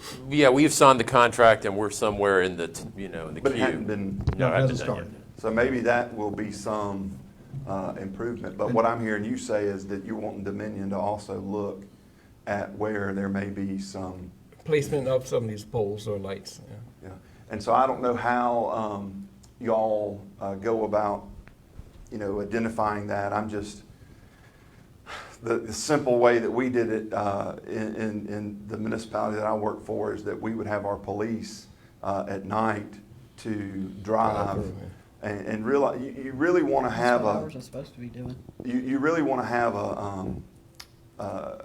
a method. You don't want to start just putting random lights. Right. Because then you're going to, Right. to help Miss Smith or Miss, Right. we always used every third pole. That was our philosophy. That's So- why I said continuity as the placement of some of these lights. 'Cause, I mean, some of them are, why did they put that light there? And there's nothing there. And then there's one particular, across from the Naval Hospital in the corner of Casablanca.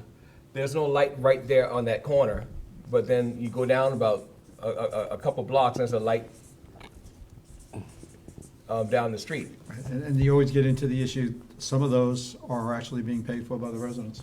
Yeah, You know, that's true. That, you don't, That's true. some of them are being just the residents. Well, and when the light was installed, and it could have been decades ago, there may have been tree canopy issues. Right. or- I know, because they've moved some, because some I of mean, these, maybe- some of the light poles were in the middle of the sidewalk. Maybe the first thing we could add, maybe we take this a little further, maybe the first thing we ask for Dominion is to give us again, an inventory of what lights, They own, what lights are there. yeah. And so, they've got a pretty good, I'm sure they've got this all on their Oh, yeah. GIS. Yeah. And then we can, take a look at that maybe and what is, decide if there's some sort of a, Yep. a way to do that. Okay.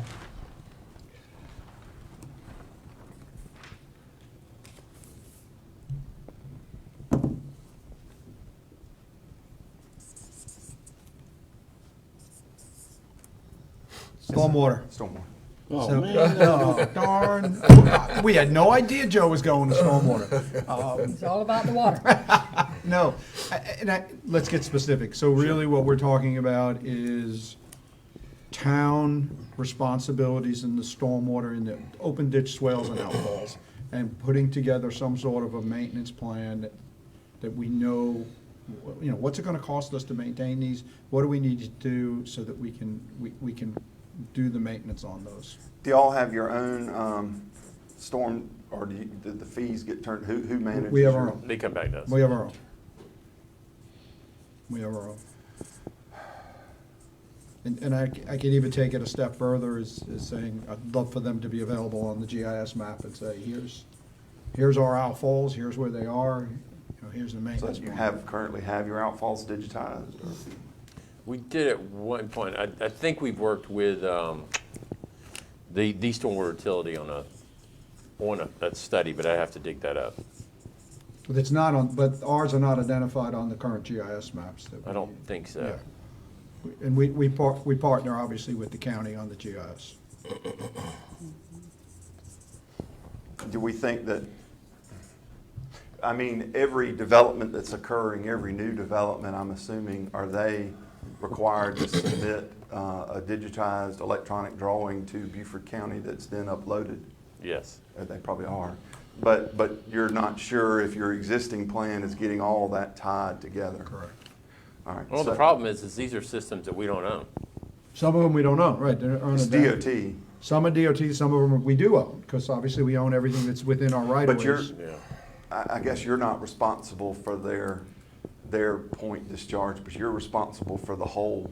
Right. So trying to have one, so it sounds like, Well, and the other thing is DOT says that, fine, they own the ditches in the street, or the roads that Right. they own. But then you get to an outfall or an easement that goes between two blocks. they, First thing they say is that's not ours. Right. And because we take the infrastructure, we take the utility dollars back, the county says it's not ours. Right. So it ends up in us, I mean, local, and I don't know that we've fully identified where they are. Do we have easements on all of them? And what is the long-term schedule on getting those? So clean? really- Whether it's our staff or contractually every so many years, we're gonna have somebody come in and, you So know, cut really, them, it clear sounds them, like and move them. the key, before anything, before you can create a maintenance schedule. It's an inventory again. We've got the inventory. Well, here's the it- other issue. Every single one of us on our bill pays a allocation to the county for county-owned infrastructure within our municipality. And when they sold us that, it was that they would secure easements and deal with the maintenance of county-owned infrastructure within your municipality. Now they're hanging their hat on two things. One, we don't have the easement, so we can't do the work. And two, that moronic Assistant Attorney General's opinion Right. that said that any infrastructure owned by the county within a municipality is now the responsibility of the municipality. Written by somebody who was out of law school probably 3 years. Right. So they're collecting money for these things, but not maintaining them. So they have an inventory. They know where they are. And why should we be on the hook if we're already paying for it? Right. Well, I think, and that's the key, is we need to identify that on maps, and we need to keep pushing them and say, this one's yours, this one's yours. This one's ours, this one's yours. Again, the advocacy that we can take to move that forward. Well, if we're paying for it, we should get it, Absolutely. Or we should get dollars back to us to do it. to do it. You know, and if that's through a project, then that's through a project.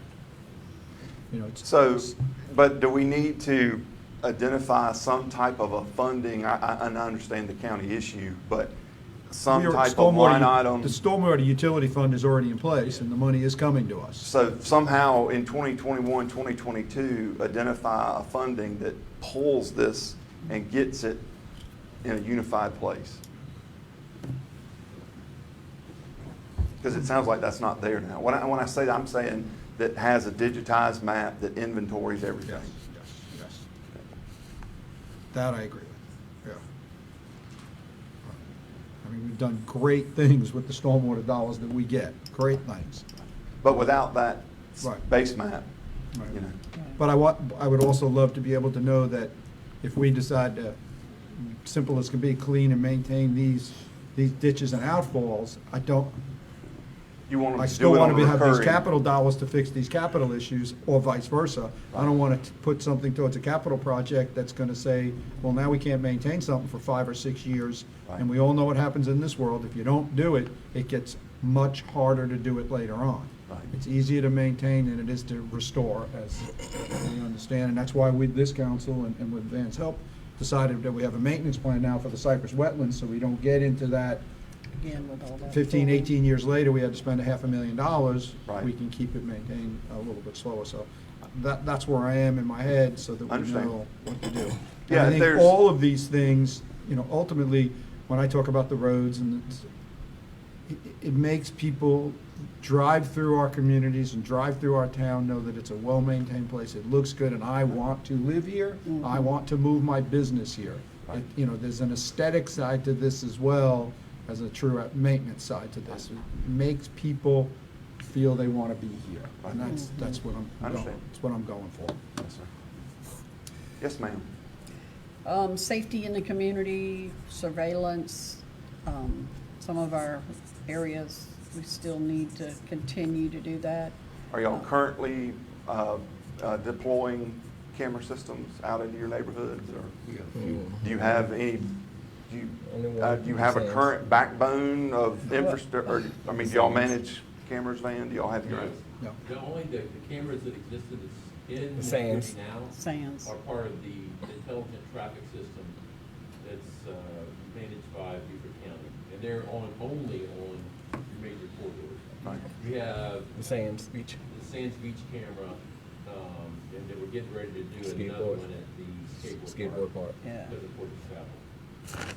But you would like to see an expansion. Yeah. Okay. Like I do, like the one at the boat landing. There's a lot of traffic down there, all hours of the day and night, down by the boardwalk. you know, the skate park does have a lot. We had one at the boat landing. I mean, I think, you know, and one of the things under safety, and I know some might not say that it's a safety issue, but the boat landing itself, which is owned by the county, needs to make sure that, you know, we've restriped it, that we have it for parking and people, the safety of the boats and cars pulling in and out, and how the drop-off is Right. at the boat landing. I think some of that has to be looked at, and not when we have a tragedy, but we need to prepare, because the tides have shifted, and you can see that. Everybody sees that in the way the water runs through there. And I think that's a major safety issue, is how those boats, because you can pull up 3 boats at a time, but is it safe enough to do that? Is the drop-off just right? Are their Now, is cars that a not able to park? Separate map, is that a separate? It's all part of safety. Okay. And is that, county, you said that was a county? The county owns the boat landing, Right, but we should be engaging them into making sure this is happening. right. As far as the safety within the surveillances, the cameras down there can kind of maintain and see some of that. So there are cameras there? Yeah, and then some, like Van said, we're gonna put one up at the skate park, you know, because of everything going on up there. Which I think some of the troubled areas, we need to do it. Some of our parks need to be lit up more for safety of people. You know, a lot of people like to go after dinner and take their kids over to the park. If it's dark, you can't do that. Okay. So, that's my concern. We have children that live in this community, and we need to make sure that all safety measures are taken to protect. Are y'all, I assume the town's got some existing parks, neighborhood parks? Oh, Yeah. Are We have a those couple of new cameras? ones now. No. No. There's We have a couple of new ones now. Fort Yes, Frederick. right. Temporary camera when it's necessary. So it really probably, again, we go back to, our starting point's got to be, are we committed to get into this? Right. And then knowing that it's going to expand, we need to have a base of developing the infrastructure, working with What an areas? IT consultant that will help you to get there. Right. And it could be, this could piggyback into your broadband discussion, because Right. you're gonna need fiber or some type of connectivity to these cameras. Right.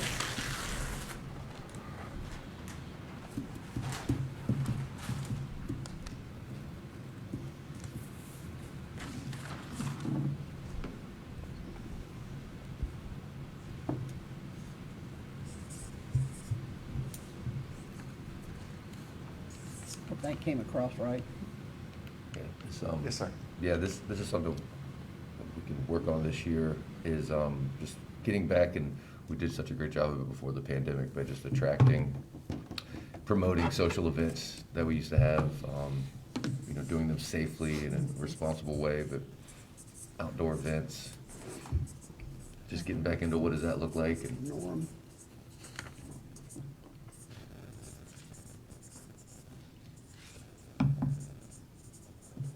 And just continuing like restarting up what you had, you're not looking for anything, a new vision, new idea, you just no, want I to see. think we've already got there's ones that are already kind of So established. you're and, good. Yeah, Okay. Yeah, like we have our street music, and Right. yeah. it's great. Festivals.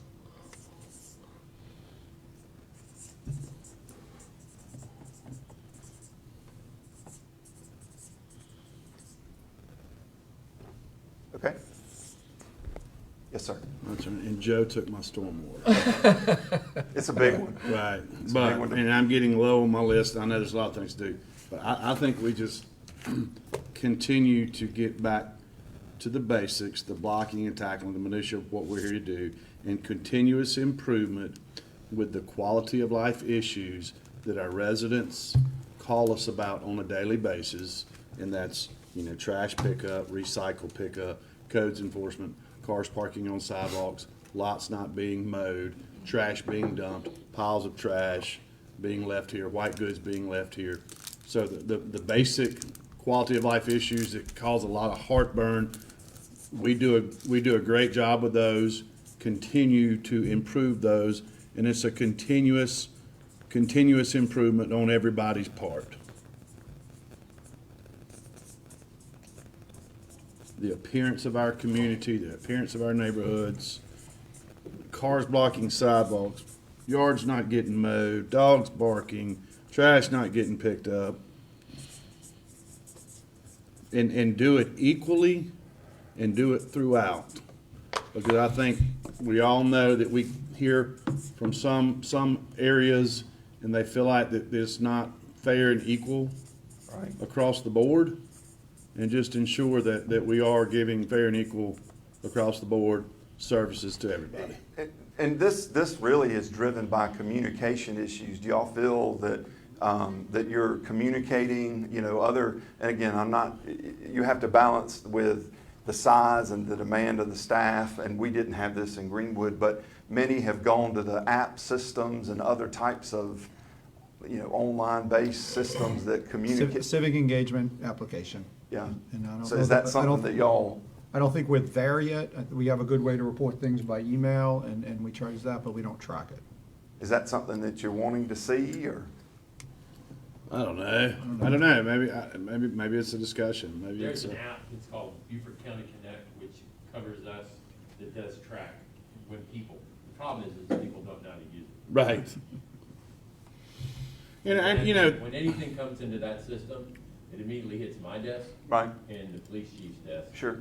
And it has to do with grass cut, debris on the side of the road. And it allows us to interface with whoever the complainer is and say, all right, these are the steps that are being taken, or this isn't ours, it's Beaufort County, it's whoever. Right. So maybe it's promote Beaufort Connect. Yeah. Terry, maybe that's what we do to promote. I don't know. I just know that there are basic needs that we all hear about on a regular basis that need to be fulfilled.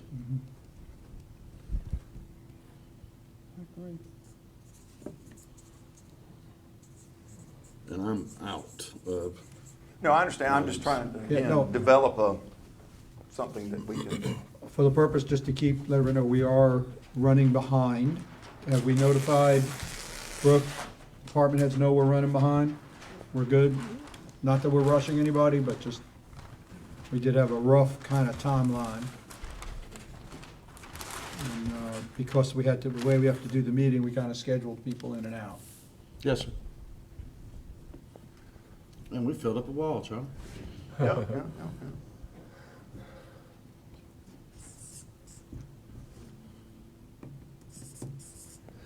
I thought that was a great culmination of of everything with Jerry just now, but I wanted to throw in there also probably devise a plan or even offer incentives to attract more businesses, local businesses in our area to promote opportunities for the local residents, employment opportunities for the local residents.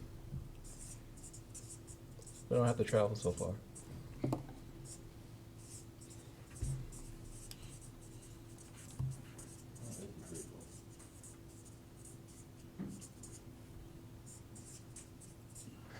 And so, your incentives, city's incentives are limited. We have business license potentially. There may be a few others. The big incentives are controlled at the county level. Right. Are you wanting to look to create some type of a incentive? And I don't know, Bane, you help me. Do y'all have any Well, I type of use that incentive term with loosely, your but I was just saying. hospitality or business license tax now? A little bit, when you come into town, you pay the base. Right. And then the next year you pay, I think, 75 or 50% of That the would be an gross. incentive. So there's a couple of the incentives. Man, you keep forgetting to turn your mic on. I don't want you to hear my comments. He's So, gonna Can you repeat that?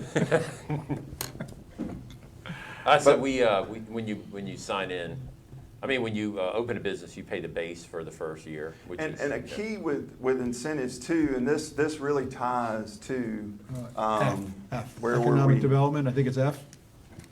Yes. where we talked about having a marketing analysis to understand what it is we want What they or need. that we're missing. And so once you have that, then you can tie these to that. So you could say that we're only going to give incentives for these businesses because we've done a study that shows. And so that way you're not, giving these to this big. Right. And so does that, I don't want, again, I'm not trying to put No, words, so no, is I that? just want to see, of course, I don't like abandoned buildings. I like to create more opportunities for people, that would like to work closer to home opposed to traveling for economical opportunities or financial opportunities. We need to hopefully attract some of those type of businesses here. I'm not talking about these mega buildings, but I mean something that will pay a decent salary and occupy some of the properties that we have here. So do we still, again, I'm hearing incentives, do we want to, and this probably too ties in with Beaufort County Economic Development, continuing the conversation with them, bringing them into this? Okay. And that's why I said devise a plan or incentivize to attract businesses. Okay.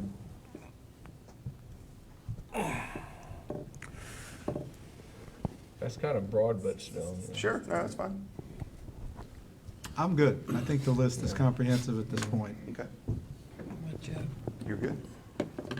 So get, and we've got a plan, but just sticking with it, getting the Spanish Moss Trail. That was the one I kept wondering. Do we put it on the list, or do we know it's gonna happen, we know so many people are working on it, but you're right. Do we put that one on the list? Well, when you And talk it can't about, always be me. Is there a focus, because I heard a crossing. Yeah, there's a well, focus. yeah, It's Spanish Moss Trail and like the Spine Road all kind of goes together. Sure. And there's potentially two, like, red lights. And one is more important, I believe, to the town and getting Spanish Moss Trail across. So there is like a time element to it, because, What do we need to do, what do you need to do as a council this year to, More discussion. I think it's continue to advocate with the, our county representatives and let them know that this is where we want this red light. The town's gonna own the Spanish Moss Trail, I believe, once it crosses Rebo, so Yes. our opinion should be, Should matter. should be weighed heavily. If we're gonna be owning it and maintaining it, then, where we would like the red light to be and the crossing to be should, I think, take forefront. So I think that's the big thing, just kind of. are we all having to put forth funding to, is this, In multiple ways. It's not just, are you gonna be secure in funding, or what do I need to add? no, we've already done that. I think Oh. yeah. Okay, The processes are in place to secure the understand. funding. You're just The ball wanting is here to not rolling. Right, right. forget that this Yeah. is a, And maybe, Kevin, do we take that a little bit further from advocate to endorse a plan and a route? It might not be a bad, Do we take that a step We need further to- and? I mean, have y'all come out and resolved as a group that this is, I think this group has, but maybe it's time for us to endorse that publicly. Endorse. right. So I mean, let's have it change the written word as a from advocate. resolution, Like have we a resolve. resolution. Yes, and maybe it's Endorse. time for a resolution and, Yes. so that way people know that if somebody does something different, it is not with what we think and have spent a number of years thinking I is the agree. right. I way think to that needs to happen pretty quick. Because I mean, Yeah. between the three of us, I know we actively use that trail. I think that endorsement. Can I that show you public guys something while we're endorsement doing quickly. Uh-huh. We were talking about outfalls. And while I was sitting here, I went to GIS, Beaufort County GIS, and what you're seeing in front of you, and what points I have on right now, Okay, are as you can see, drainage, easements, and outfalls. The yellow dots represent the outfalls. okay, And then if you go to water collection points, which is, I think, what we're kind of talking about as well, you can see that those are basically drainage boxes right. along this corridor. So what we could do is take this map and then coordinate a Yeah, a there you go. routine maintenance program. Right. There you go. On Now, that. does this state who owns these? Well, that's the interesting part. If you take out the water collection points, where are most of the water collection points?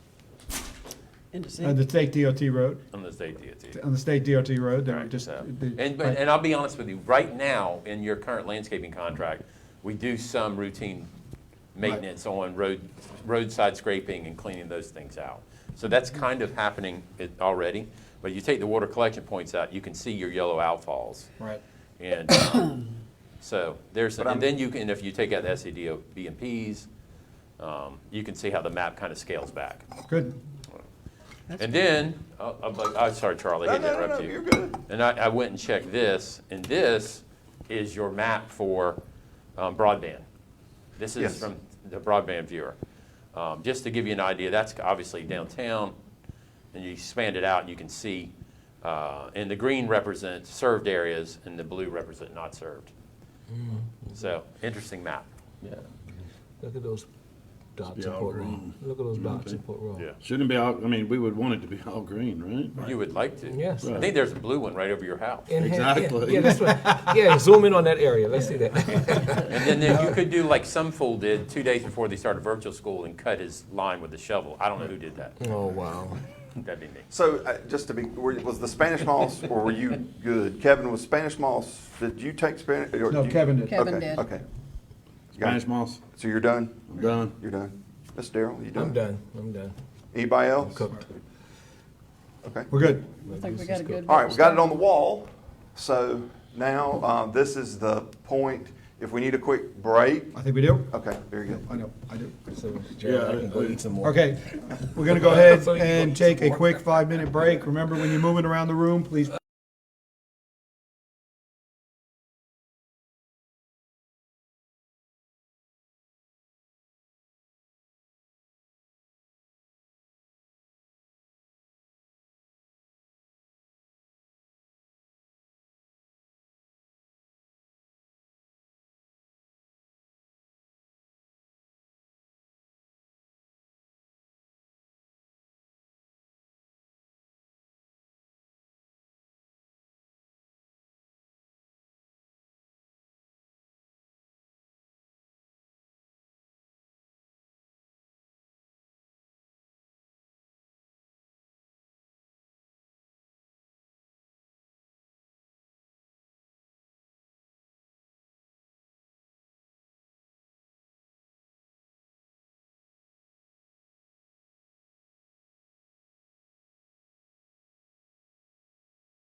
Yeah, exactly. It went from, Okay, we're back live. Thank you, everybody. And Charlie, next step.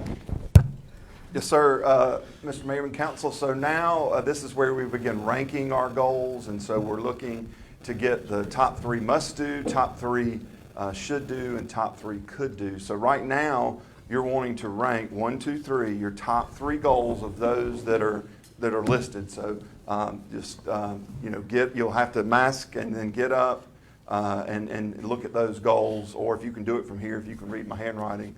But we'll want your top 3 goals. So you're going to give us some colors to, No, so what we will do is you will give me your top, and then I will put a Okay. score right. by those, and then we tally those. all right, everybody take a minute. Let's go and review them and prioritize yourself, and let's return here.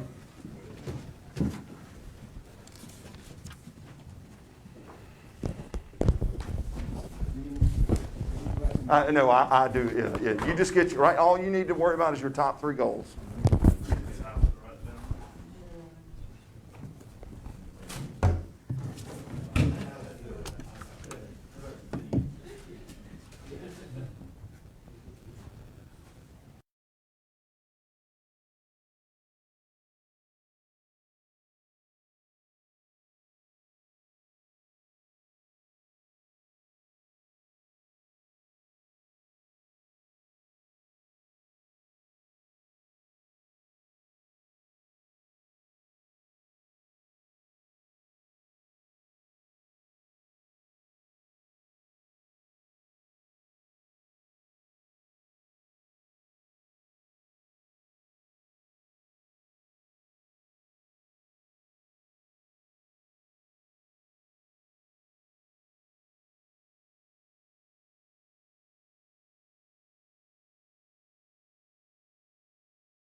You'll have the opportunity to look again after we do the top 3. They'll do a Google search for South Carolina.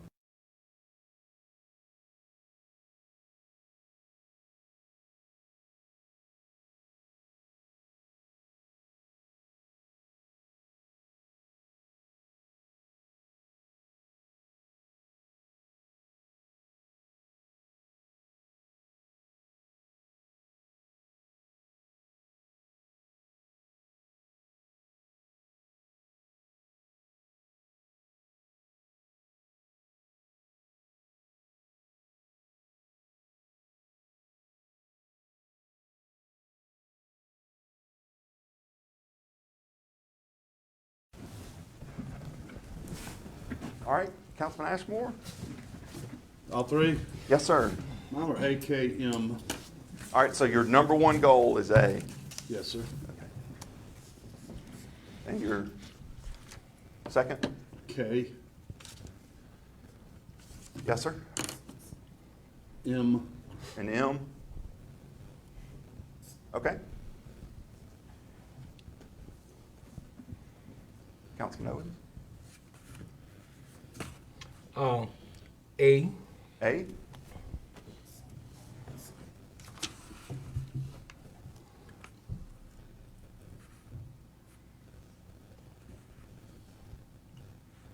I have C Okay. and M.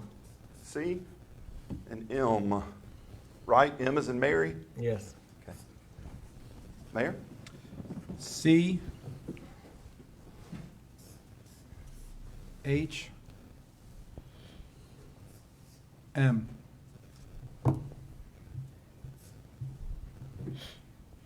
A, C, M,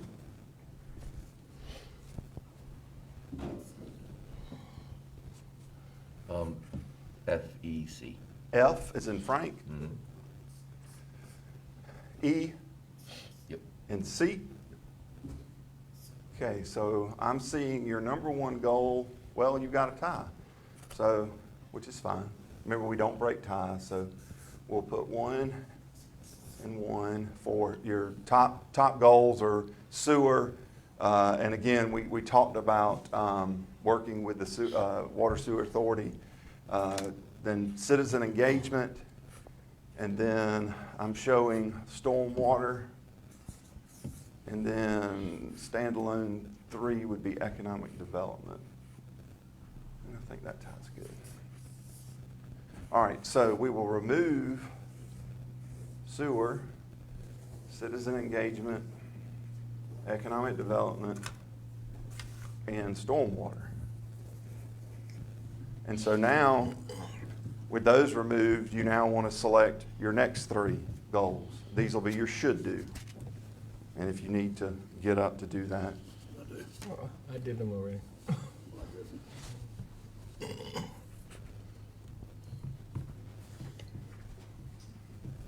got a mask That's what took me so emergency. long. Look, do we have any additional masks out there? I have, okay, got one set in the hallway. If not, I may have one in my bag. Wardrobe malfunction. We have wardrobe malfunction here. I've had both shots.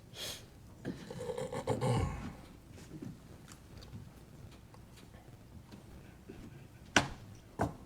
you.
Everybody ready?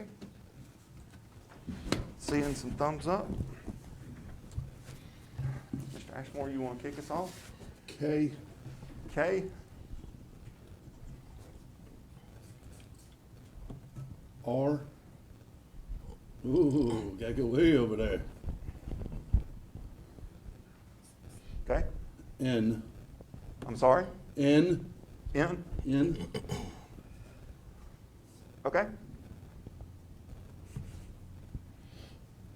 I have EGN. E? G? N? Okay. Mayor? H, R, and E. H? R?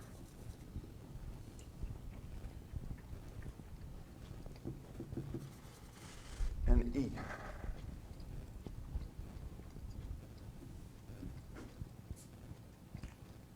I have R,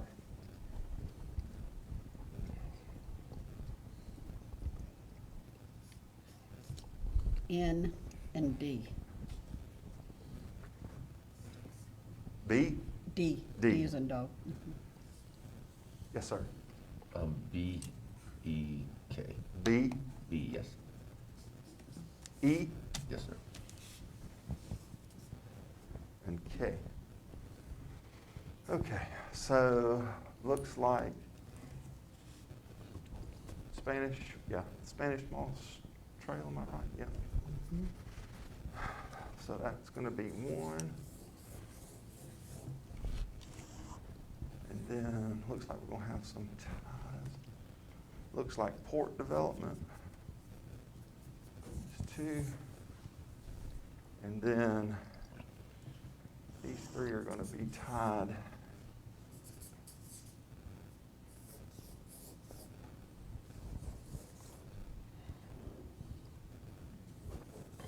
All right, last one. So, three more.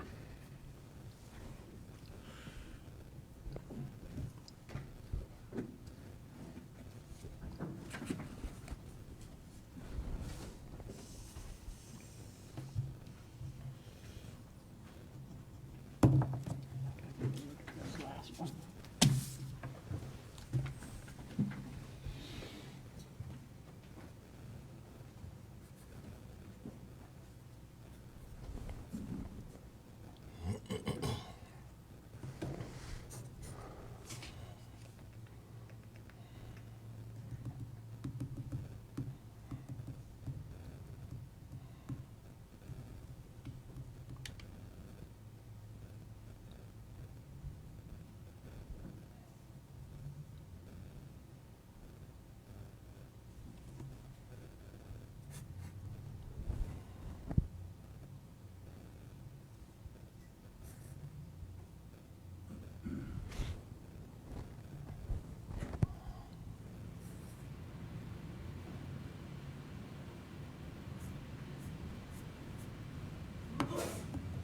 Bless you.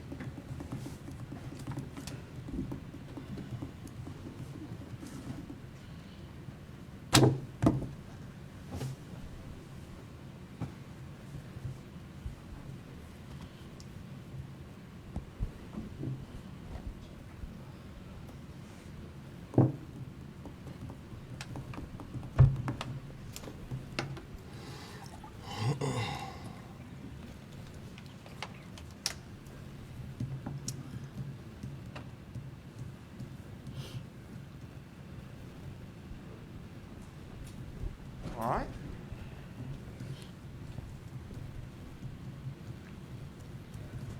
M, M's also. already It's already out. You say M, That's That's right.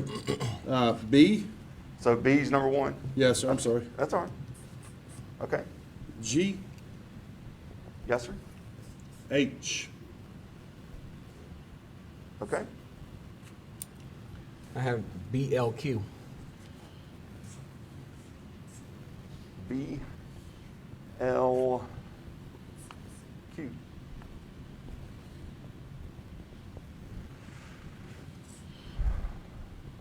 Mayor? H, B, G. H, B B. and G. G. J, L, and I. J, L, B, J, H. B, J, Yes, sir. and H. H. All right, so looks like y'all were in unison on the sidewalks and gaps, so that's gonna be.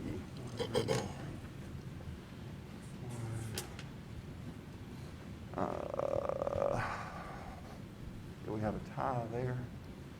Yeah.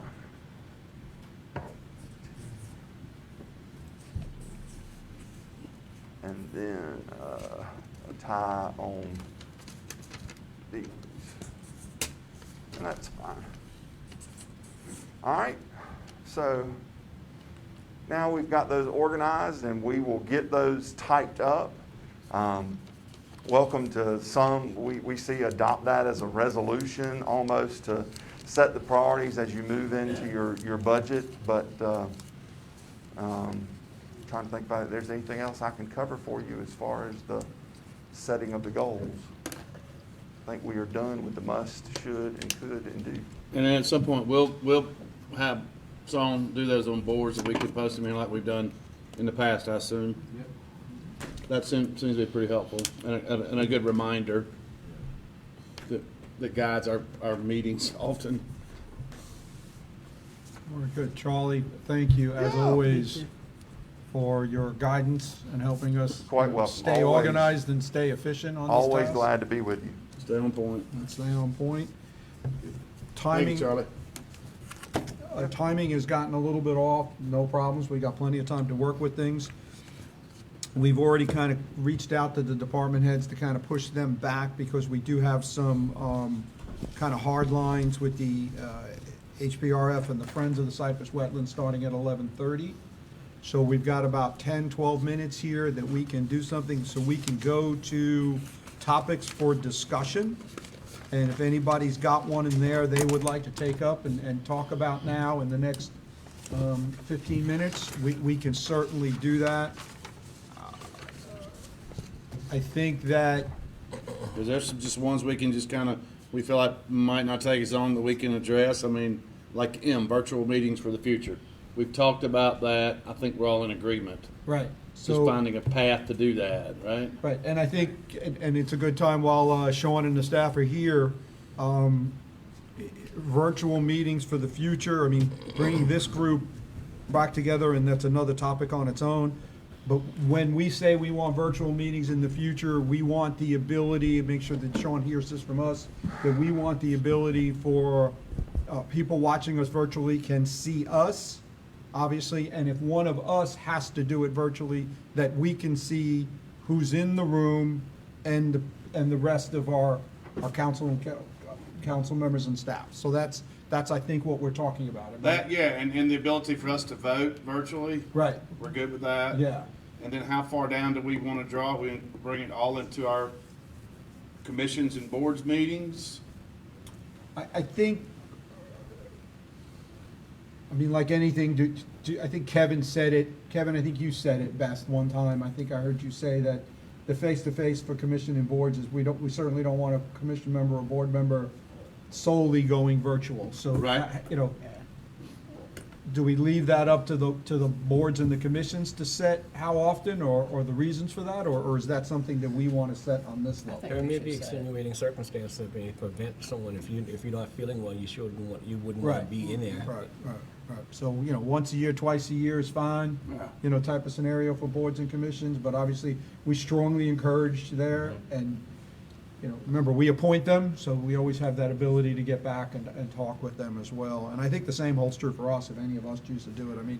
we're I think all- we all want to be here as much as we can. We all Absolutely. understand it's important. Even Van said, it's time. We Yeah, get it. yeah. But there are other things sometimes that dictate Right, where we need to be. and It's just especially, you know, work, yeah. the I agree. reality of it. Yeah, And I think the city did draft an ordinance that allows them to have some participation virtually outside of the pandemic emergency framework. and I know Bluffton is, Legislatively, it was the state that has to basically give us permission to do this, and I think we have now.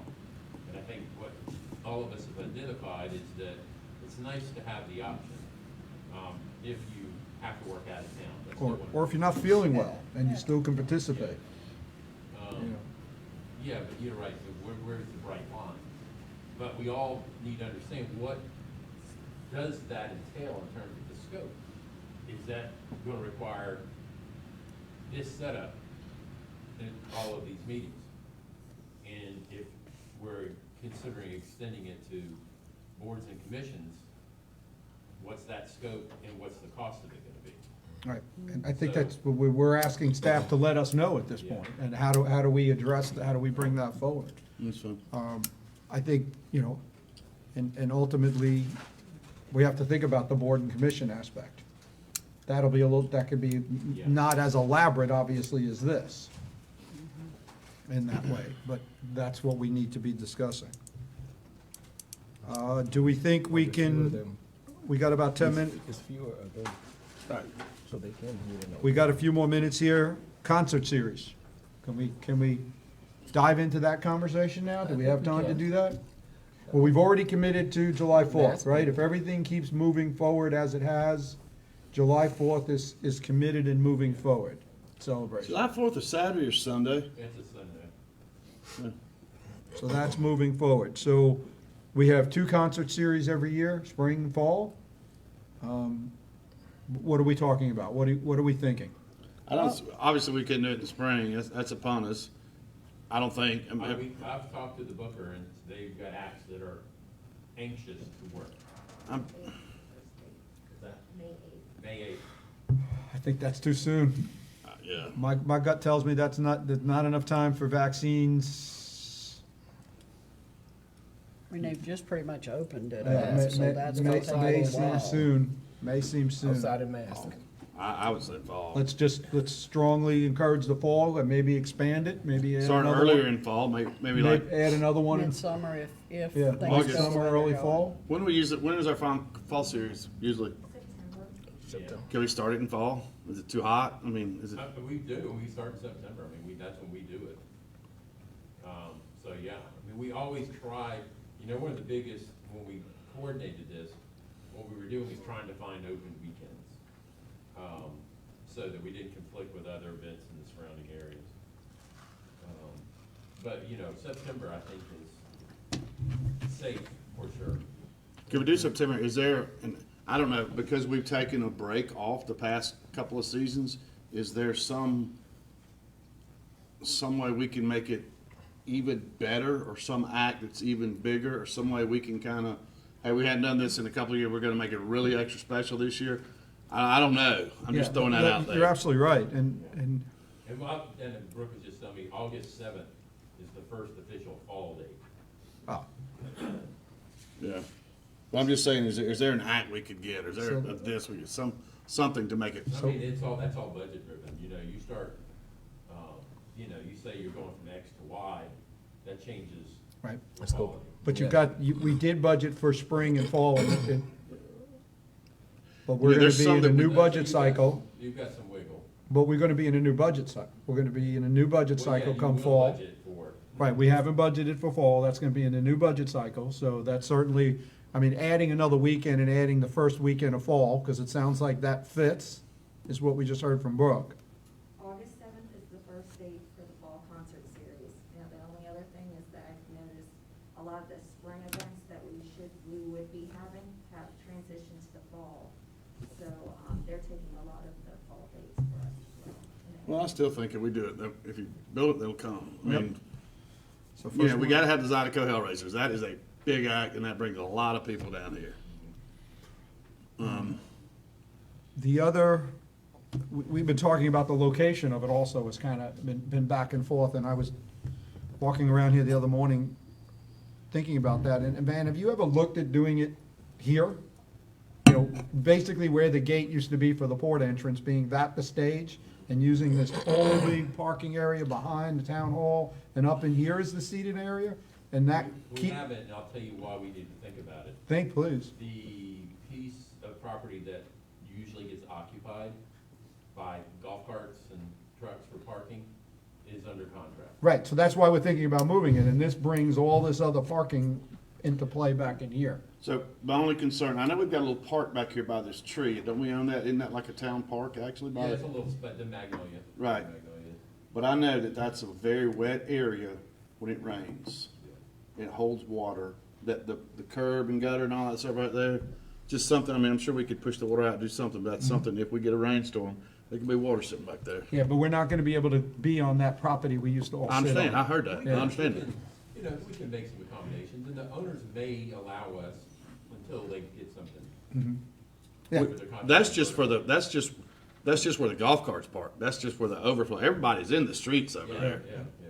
You know, and they're on the sidewalk, and then, you know, guys, there's groups that park their And I golf know carts. that, you know, what I hear in the community is they like it in the street. Right, well, that's why, Yes. yeah, that's the other thing. Well, that's great. And We'll there's look at figure shade it right out. there from those large And oak there trees. is shade It's right there. Real That's shady. no shade here. I plan on August still being there, Yep, yep. and, it is on. No, it's not, Sean. I told you it was off. So we'll plan on August. at I the don't same stand by location. again. Yeah. Okay.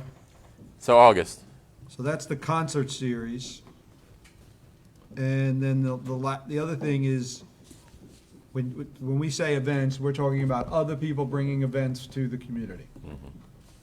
Like there's shrimp and grits today, but it's not on our property. It's on it's where the beer garden is. The Zendens having their event today. Yeah, Zenden's having their event. In the street. So stuff is starting. There was a walk this morning. So I guess what we need to do, council has not, we never enacted a restriction to say we shouldn't do them. No, the state had the 250 person It was the waiver. state limit, and that's Yeah. what we were abiding by, and it's Yeah. really, it's staff decision at this point, and it's staff decision at this point. I guess I'm hearing, Jerry, you're closer to the Waterfest than I think any of us are.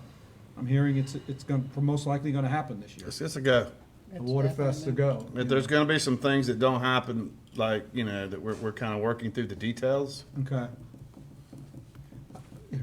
I think we add some social distancing statements into the permitting process and what we would expect out of that, and we start moving this forward. Yeah. Charlie, I know you're kind of done with this, but what are you hearing around what are you hearing around the state from others that hold these type of street festivals and events? We're seeing them come, begin planning we're seeing some. Sorry. Yeah, Mount Pleasant, I just read the Get your Post and mic Courier, on. the Mount I Pleasant. do now. The Mount Pleasant events, live music events, they've started rescheduled. Yeah. Everybody's good with that direction? I'm good. All right, well, Cool. good. We use that 15 minutes up wisely, and we'll Sure. see if, yeah. All right, Charlie, cut your mic off, please. I'm joking with you. Okay.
Welcome to the council retreat, and thank you for coming before us. Just in case anybody and people don't know who you are, please introduce yourself. Very good. Thank you so much. I'm Deborah Johnson. I'm the Executive Director of the Historic Port Royal Foundation and Museum. And I'm her sidekick, Eileen Newton. I'm the president of the Historic Port Royal Foundation, and thank you for having us. Well, we're glad that you were able to come in and present to us today. Well, thank you so much. I think you have information in your packets that Brooke had gotten in advance for you. If anybody needs extra copies, we have them. But we wanted to spend our time this morning mostly telling you what we've done for the last year. Very appreciative of the support, the financial support for the organization. Give you an update of how we spent that money and how we have functioned for the last year, because nothing has been normal for any of us, obviously. So our mission is focused on the history of the town of Port Royal, to protect, preserve, and interpret and promote the history of the town. That is the whole focus of the organization. And what we do is we operate the museum. We also preserve an archive that has been with the organization for a long time. People come in and do research with it. We engage the public through education activities in other years, not this one. And we advocate for the preservation of historic and cultural buildings and places in the town.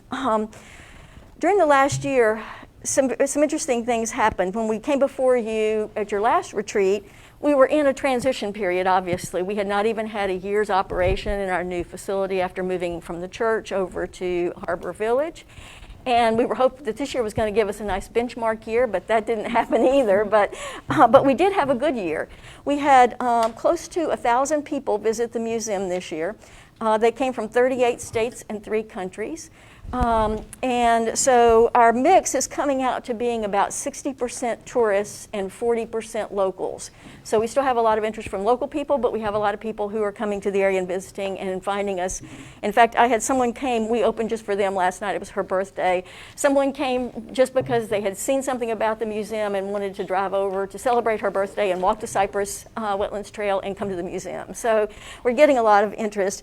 Part of those numbers have increased, it's almost 100% increase over the previous year, even though we were closed for 3.5 months.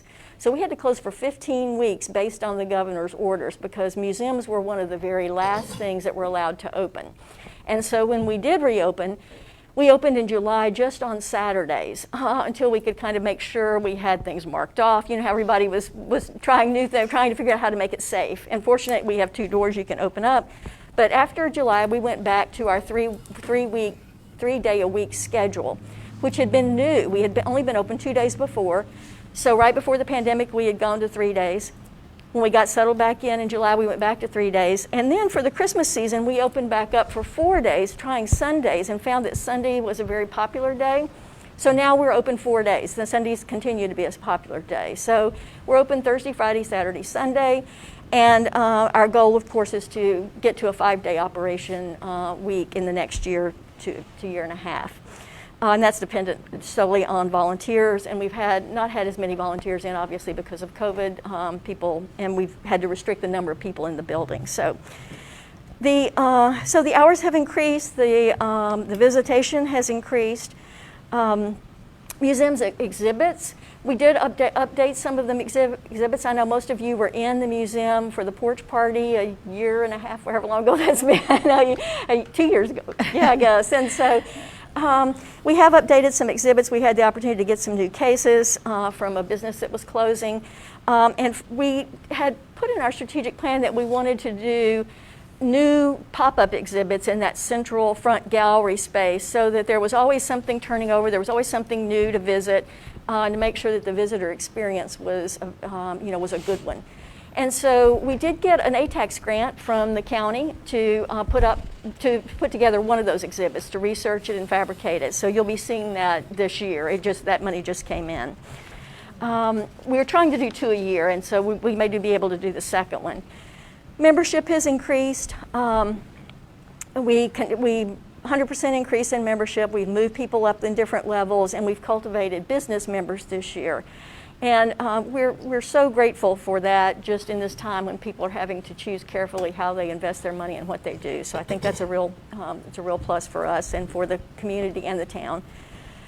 Marketing and promotion. We had an ATAX grant last year, and so this year we produced a new rack card, sent 10,000 of them out to all the interstate welcome centers as well as the local welcome centers, just to get the name out there and get people to know that we're here. Fundraising, and sustainability. We did have the oyster roast right before the pandemic shut everything down. We had the porch party in the January before that.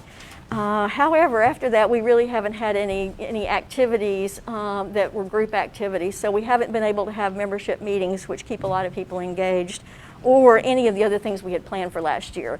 The fall lecture series, we were going to have Dr. Rollins and Wise do a lecture series for us. We had planned some other fun events, another oyster roast and barbecue. Those kinds of things have just all been put on hold.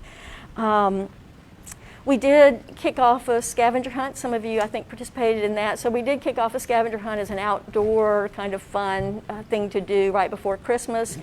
and that got people out to the historic sites in the town. So it was about the only event kind of thing that we did, and it was a real low-key event. So, but it was popular and very fun, and we still have them we still sell the little books, and people still take the scavenger hunt. Last year, you all provided us with $30,000 of operating expense. We used those funds primarily for our facility and our staff. We have 2 staff members. You have me as the executive director who works 40 hours a month, so it comes out to about 1 day a week. That's an 8 to 10 hour day, depending on the week or depending on the month, if we have 5 weeks or not. And we have a paid docent. So Linda Davis, who has been our docent for a long time, we pay her to cover the museum on Fridays and Saturdays, which traditionally were our busiest days. Now it's Saturday and Sunday. So on Thursdays, Mike's there as a volunteer. On Fridays and Saturdays, Linda's there, and we also have a volunteer working with her on Saturdays because it's so busy, and then on Sunday I'm there. So, and then manage the operations side of it. But our biggest cost is the facility cost, just the rent and overhead and expense and related utility expenses. So we're back before you today asking that you provide operating funds for us again if you can at the $30,000 level. It really means that we can keep the doors open. And I don't want to sound like I'm exaggerating, but that's what it means. We have not been able to do the fundraising activities, and even with people coming in and putting money in the donation box, we would not have been able to have been open this year at all without those funds. And so I thank you for them, and also are asking you if the town budget allows to, again, provide operating expenses for us. I will tell you, when we applied, we ended up with 3 ATAX grants from the county, 1 last year for the rack cards and 2 for this year. We got 1 for the exhibits, and they also have given us, well, I'm being overly optimistic, but I'm not being overly optimistic. It's gone through the 2nd reading. The 3rd reading is next week. I'm pretty sure unless something happens at the last, we'll get the funding to update our website as well. So we've had good county support, but that county support came to us because of your support. Because when Eileen went before on the rack card grant, they had asked, well, what is the town of Port Royal doing? And so I have to tell you that when I went back and presented for one of those, again, the town's support was a significant factor in them funding our request. So very much appreciate that as well, in addition to just the obvious of keeping the doors open kind of thing. Mayor, I would like for us to consider that based on the fact that we did it last year hoping they were going to get to do on their own. The problem is the pandemic hit us all. It's not because they didn't try or haven't tried, and I think it is bringing a significant amount of people to Port Royal. I think it's showing off our history, which is one of the things we want to do. So personally, I would recommend that we do that again this year if possible. I think we all agree, and I know that Van is currently in the process of developing our next budget, and that'll be absolutely, I think he hears from us to make sure that's part of it. One of the questions that I had, you said your membership had increased by 100%. Right.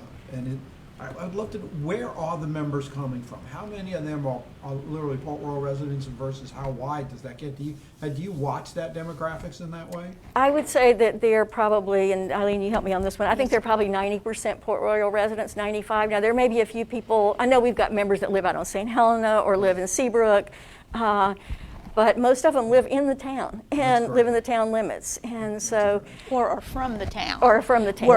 We're from, Or have a history with the have a town in history some with the way. town. Okay.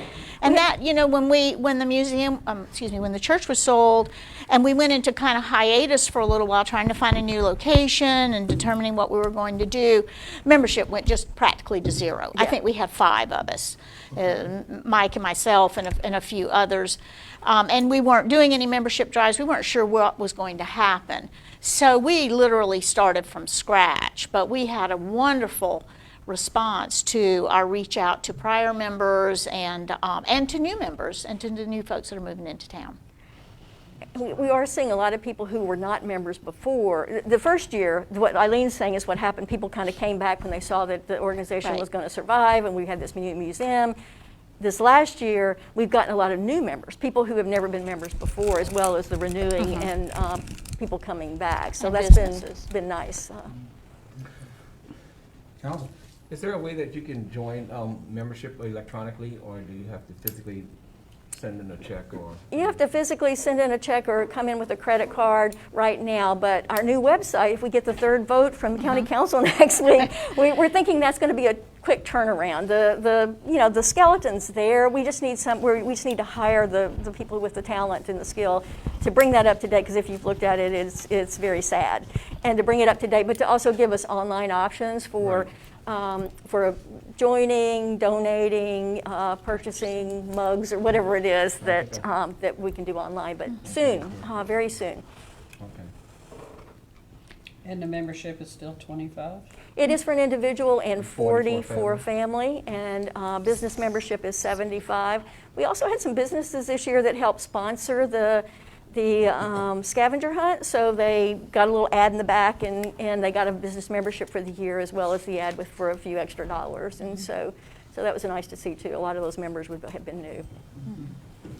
Dan, have we ever, I know that things have changed a lot, especially with their location and stuff, but have we ever considered, allowing a section of this building to be where they can put up some historic displays and have almost a pop-up here? With pictures or photos or anything like that in the foyer or something like that? Yeah, I mean, we've got a reconstruction banner out there now. We've got a so- reconstruction banner and do that. I mean, if something like that is attractive to you in any way, please get with, because I know that we would support it in that way, and bringing that history right here into town hall, as well as people, are waiting for things. People get stuck in that foyer a couple of times a month for different reasons, some good, some bad. And an opportunity to take a look at that. I think about that. I've seen that in other buildings in other places where there's a kind of a history timeline. And if you ever focused on, this council's history and put something like that together, obviously it would be a great place to display that out here as well. That's terrific, and we will, we had planned 2 pop-ups, and we plan for them to come and go and circulate, so maybe we circulate those in and out of here. Yeah.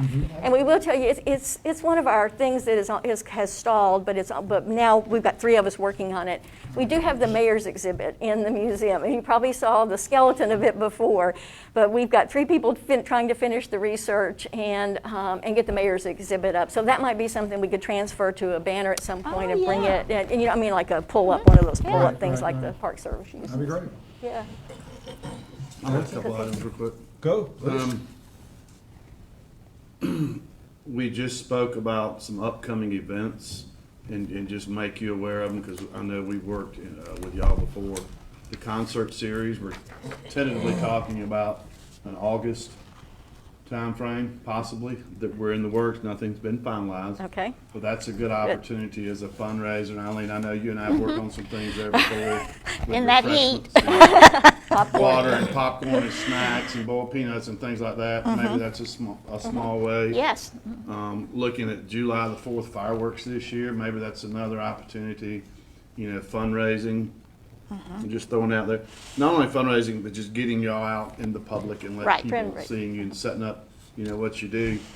One thing that was kind of neat on the personal side, I'm from a small town in the upstate, and for Christmas this year, my parents gave us all little Christmas ornaments about the size of this, and it was significant buildings. I grew up in Union, significant buildings in Union. It was like little stained glass ornaments or whatever. Oh, nice. And I got that, and one was of the courthouse, and one was of the old high school, and one was of the mill or something.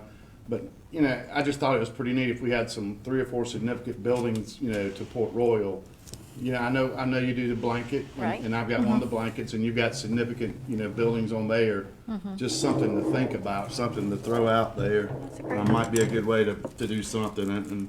And then I think, I like Mary Beth and the rest of us. I think we're all probably members, and we definitely support it, and I would support it from the town level. So thank y'all for what you're doing. We appreciate it. Thank you. It means a lot. You're doing a good job. Thank you. Anybody else? I just want to make a quick comment. Please.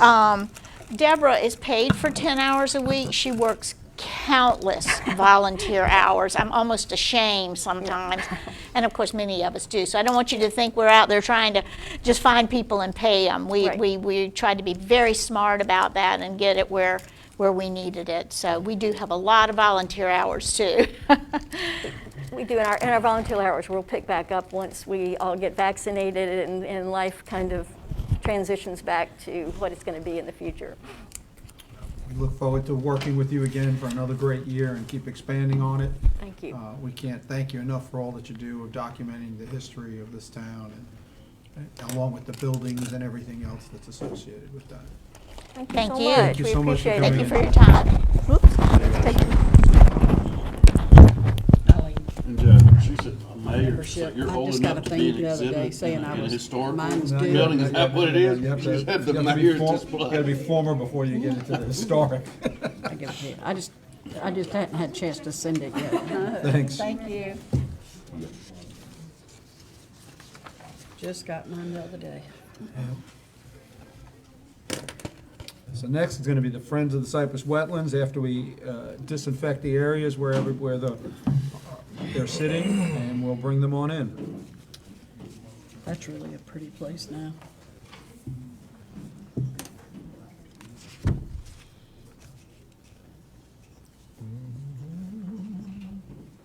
They've really taken it a long way in a year. Oh my God, it's so pretty They've done over a there. lot. They've done a lot.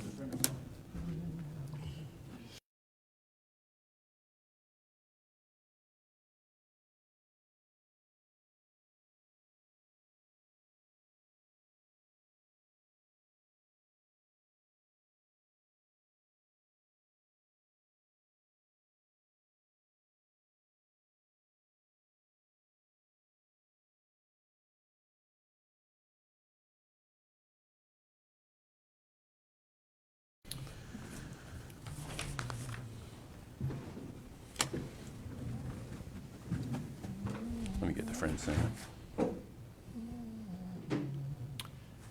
Scott, from that distance, you're okay? It's totally up to you. Well, Friends of the Cypress Wetlands, Scott, thank you for coming in and presenting today to us. For the people watching us online, go ahead and introduce yourself and go ahead and get started. Sure, thank you very much, Mayor, Council, and staff.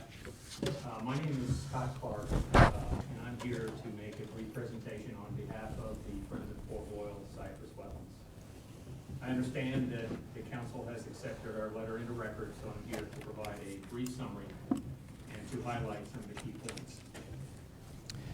The Friends of Port Royal Cypress Wetlands was formed as a 501c3 nonprofit organization with the purpose to support the protection of the wetlands and rookery, to increase community awareness through education, and to advocate for maintaining this stormwater retention system as a working organic laboratory. Despite the untimely death of our founder and leader of the organization, Pete Richards, along with other challenges brought upon all of us in 2020, I am proud to report that we have made significant progress recently and are excited as an organization of the goals and objectives that we have established for ourselves.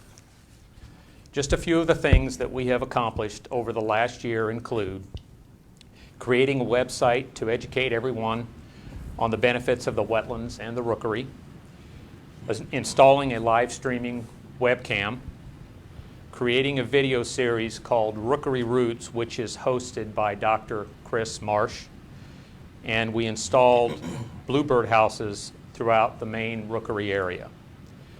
But we have aspirations to do so much more. We intend to work hand in hand with the town of Port Royal to continue to push awareness and education of the wetlands, to construct a new pathway from the historic Port Royal Foundation parking lot to the existing wetlands path, to further expand the Rookery Roots video series, and of course to advocate and support the town as they maintain and manage the wetlands and rookery, which is vital to its long-term effectiveness. And Joe, I was watching earlier, I noticed you mentioned that. Thank you very much for mentioning that. We hope to accomplish all of these initiatives for the purpose of increasing awareness of the wetlands. This increased awareness will result in attracting more and more visitors to the town of Port Royal. I can speak firsthand that nearly every day on my morning walk, I encounter visitors at the wetlands, and more of them are from out of town. So I believe it is safe to say that the Port Royal Cypress Wetlands is an important income generator for the town because all those people are spending money at our town's businesses, stores, and establishments. Therefore, in closing, to help us offset some of the expenses associated with our initiatives, the Friends of Port Royal Cypress Wetlands is requesting a commitment from the town of Port Royal of $5,000, which represents a little over 1/3 of our annual budget. Thank you again for your time and for your commitment to our organization, and I'm prepared to answer any questions.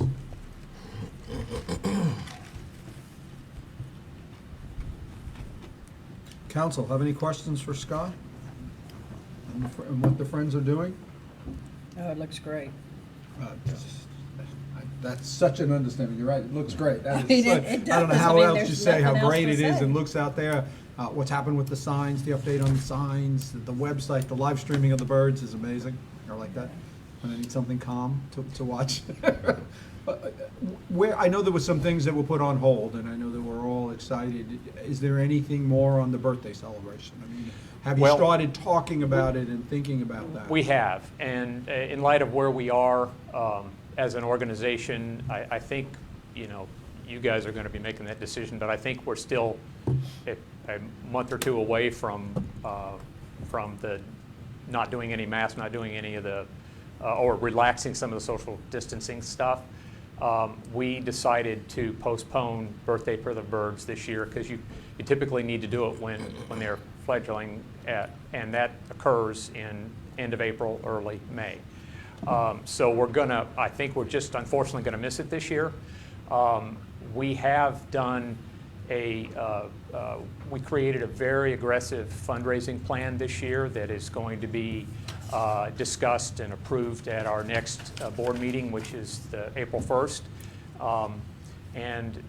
Assuming that fundraising plan gets approved, some of the things that we have discussed is more events, and I don't know if we would be able to do it this year because it takes a lot to organize, but one of the things we have planned is a 5K run walk for around the wetlands, maybe starting down at the beer garden, down at the Sands.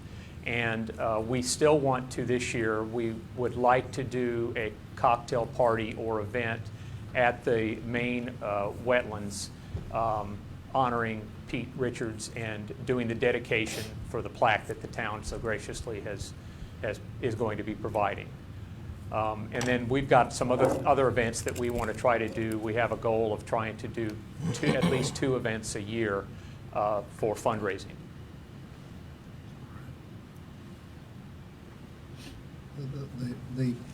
Again, the dedication of the sign and finding some way to make that happen this year, I think would be That would be great. way. I think We would really I think it would appreciate be a that. great way. And, you're right in the timing for the birds, the birthday for the birds is too early.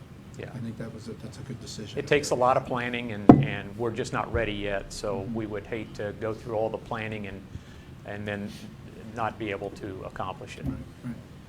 Van, I know that we just finished signing a maintenance agreement for the site. Has the Friends been brought into that? Do they know what we've committed to? And Chris is that liaison. Right.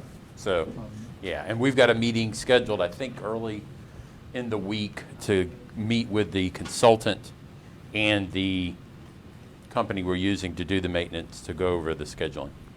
So both of those contracts have been signed. So Is that, I'm just curious, is that somebody other than Wood Brothers, or is it Wood Brothers? No, it's not Wood Brothers. It's Folk. Yeah. It's Folk, okay. Yeah, Folk is the consultants on the Okay. maintenance scheduling, and Solitude is the company that's been hired to do the actual maintenance Okay. and invasive stuff.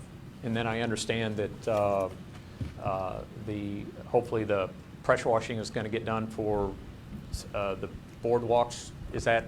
There's this woman named Kathleen Bray that's been that I've now put it's pretty directly in persistent. contact with the power washer, who instructs them exactly where to go. And just one other thing that I'm sure, Van, you know about it, but there are a few safety concerns down there with boards that are starting to rot through that we probably need to take a look at Yeah, as well. right now, it's finding somebody to actually do the work. Yeah. We had 2 contractors we normally work with, and scheduling is becoming an issue. Okay. Everybody's busy, but you can Yeah. see the town's further commitment on maintaining what's there now, and we put the right things in place so that we can keep this maintained, and that's our goal, to keep moving forward Yeah. on that aspect as well. And one other project we were discussing with them and still wrapping our head around is the path interface with the village. And, we looked at, the first time we priced out the steps, and it was pretty expensive. Then I met out there, we discussed a low-grade ramp. I met with the contractor, and he was like, no, your ADA compliance issues would be outrageous. So, but he's still going to price it, because with it making ADA compliant, and I'll compare it to the steps. But I think we may revisit the step pricing and see if that works, because we do have ADA access points other than there, but you can get onto the pathway. But we're just we want the businesses to be able to take advantage of the Right. proximity to the path, and you can see where the path of least resistance is, where we're using it now. We just want to It's make it a pretty little steep. safer. It's Yeah. pretty steep Yeah. there. Yeah, and when he eyeballed it and started grading it back, and he's like, you would have to, so 8%? Yep. he had some But, concerns. but do you need to have ADA accessibility in all locations? I thought it was just you needed to provide it. No, but I'm worried that if I start a ramp that goes up 2 or 3 feet, and I don't have railing and other things, that becomes a major liability for me. Right now, people are just choosing their path, and, Once you build something, it either should be built to it or Yeah, prevent yeah. it. So that's why the stairs would make more Yeah, sense, yeah. because then it's not an Yeah. ADA compliant. There's another issue related to stormwater management there too, right where that pathway would come out from the parking lot. It's always muddy and ponding right there. One of our board members, Nathan Story, has volunteered to do a desigin for that, if that's something that interests the town. He is a civil engineer, so. absolutely. Always- I'll take always, advantage yeah. of free engineering. Yep. So anyway, sorry, Nathan. Hope he's watching. Thanks, Nathan. Make sure that's in the minutes, please. And Van, where are we on the flow control? I'll call it dam or Still waiting on Corps of Engineer approval. But it's still submitted. We're waiting, and that's really Right. the last piece for us to finish Yeah. out the whole project. Yep. In that aspect. So that's the last piece that we're going to do on the maintenance stuff, for the maintenance side. One other question, I understand earlier, when HPRF was here, they get some of their funding through the ATAX.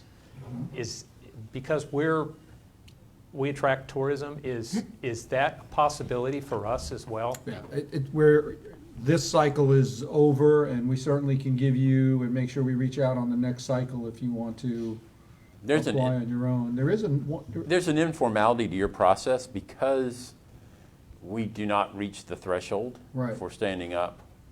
I think he was talking about what they got from the county. Right. Yeah, Yeah. county. I mean, we have some that we could do here, Right. but from the county perspective, they would apply, they also qualify for the county. And there's nothing that stops you from going ahead and I think the application's always up. It's just that where they plug you into whatever the funding cycle With the is. timing side, but yes, you would apply, you qualify for that. So it's too late for this year, or is that what I'm I hearing? would or- apply. I'm sorry? I'd apply. We'll check and we'll reach out. I mean, they're finishing up a cycle right now. When the next cycle might get pushed through, Yeah. I'm not certain about, sorry, I don't have that. But you can apply at any time and it stays on a list. And so there is an application, and we'll help you find that and get that application Okay, process. great, thank you. And like HRB said, a strong support from us helps, and also that if we certainly can show that we've put money towards that Cypress wetlands, there's no question about Yeah. that. And that helps also understand help backfill from the bigger picture Good. on that. And we're, as part of our fundraising plan that's going to be approved next week, hopefully, we have, grants is a major part of that. I can work with Van and the town to, just apply for any and all that are available, that are out there. Great.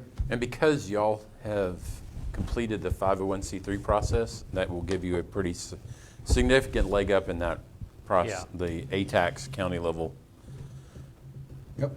application process. Questions from anybody else? Comments? No, just one. Can't thank you enough for what you guys are Thank- doing out there. And Thank you it's very great much. work, and we look forward to bigger things in the future, and we're always going to be here to help. That's great. Thank you very Thank much. you. Thanks for your time.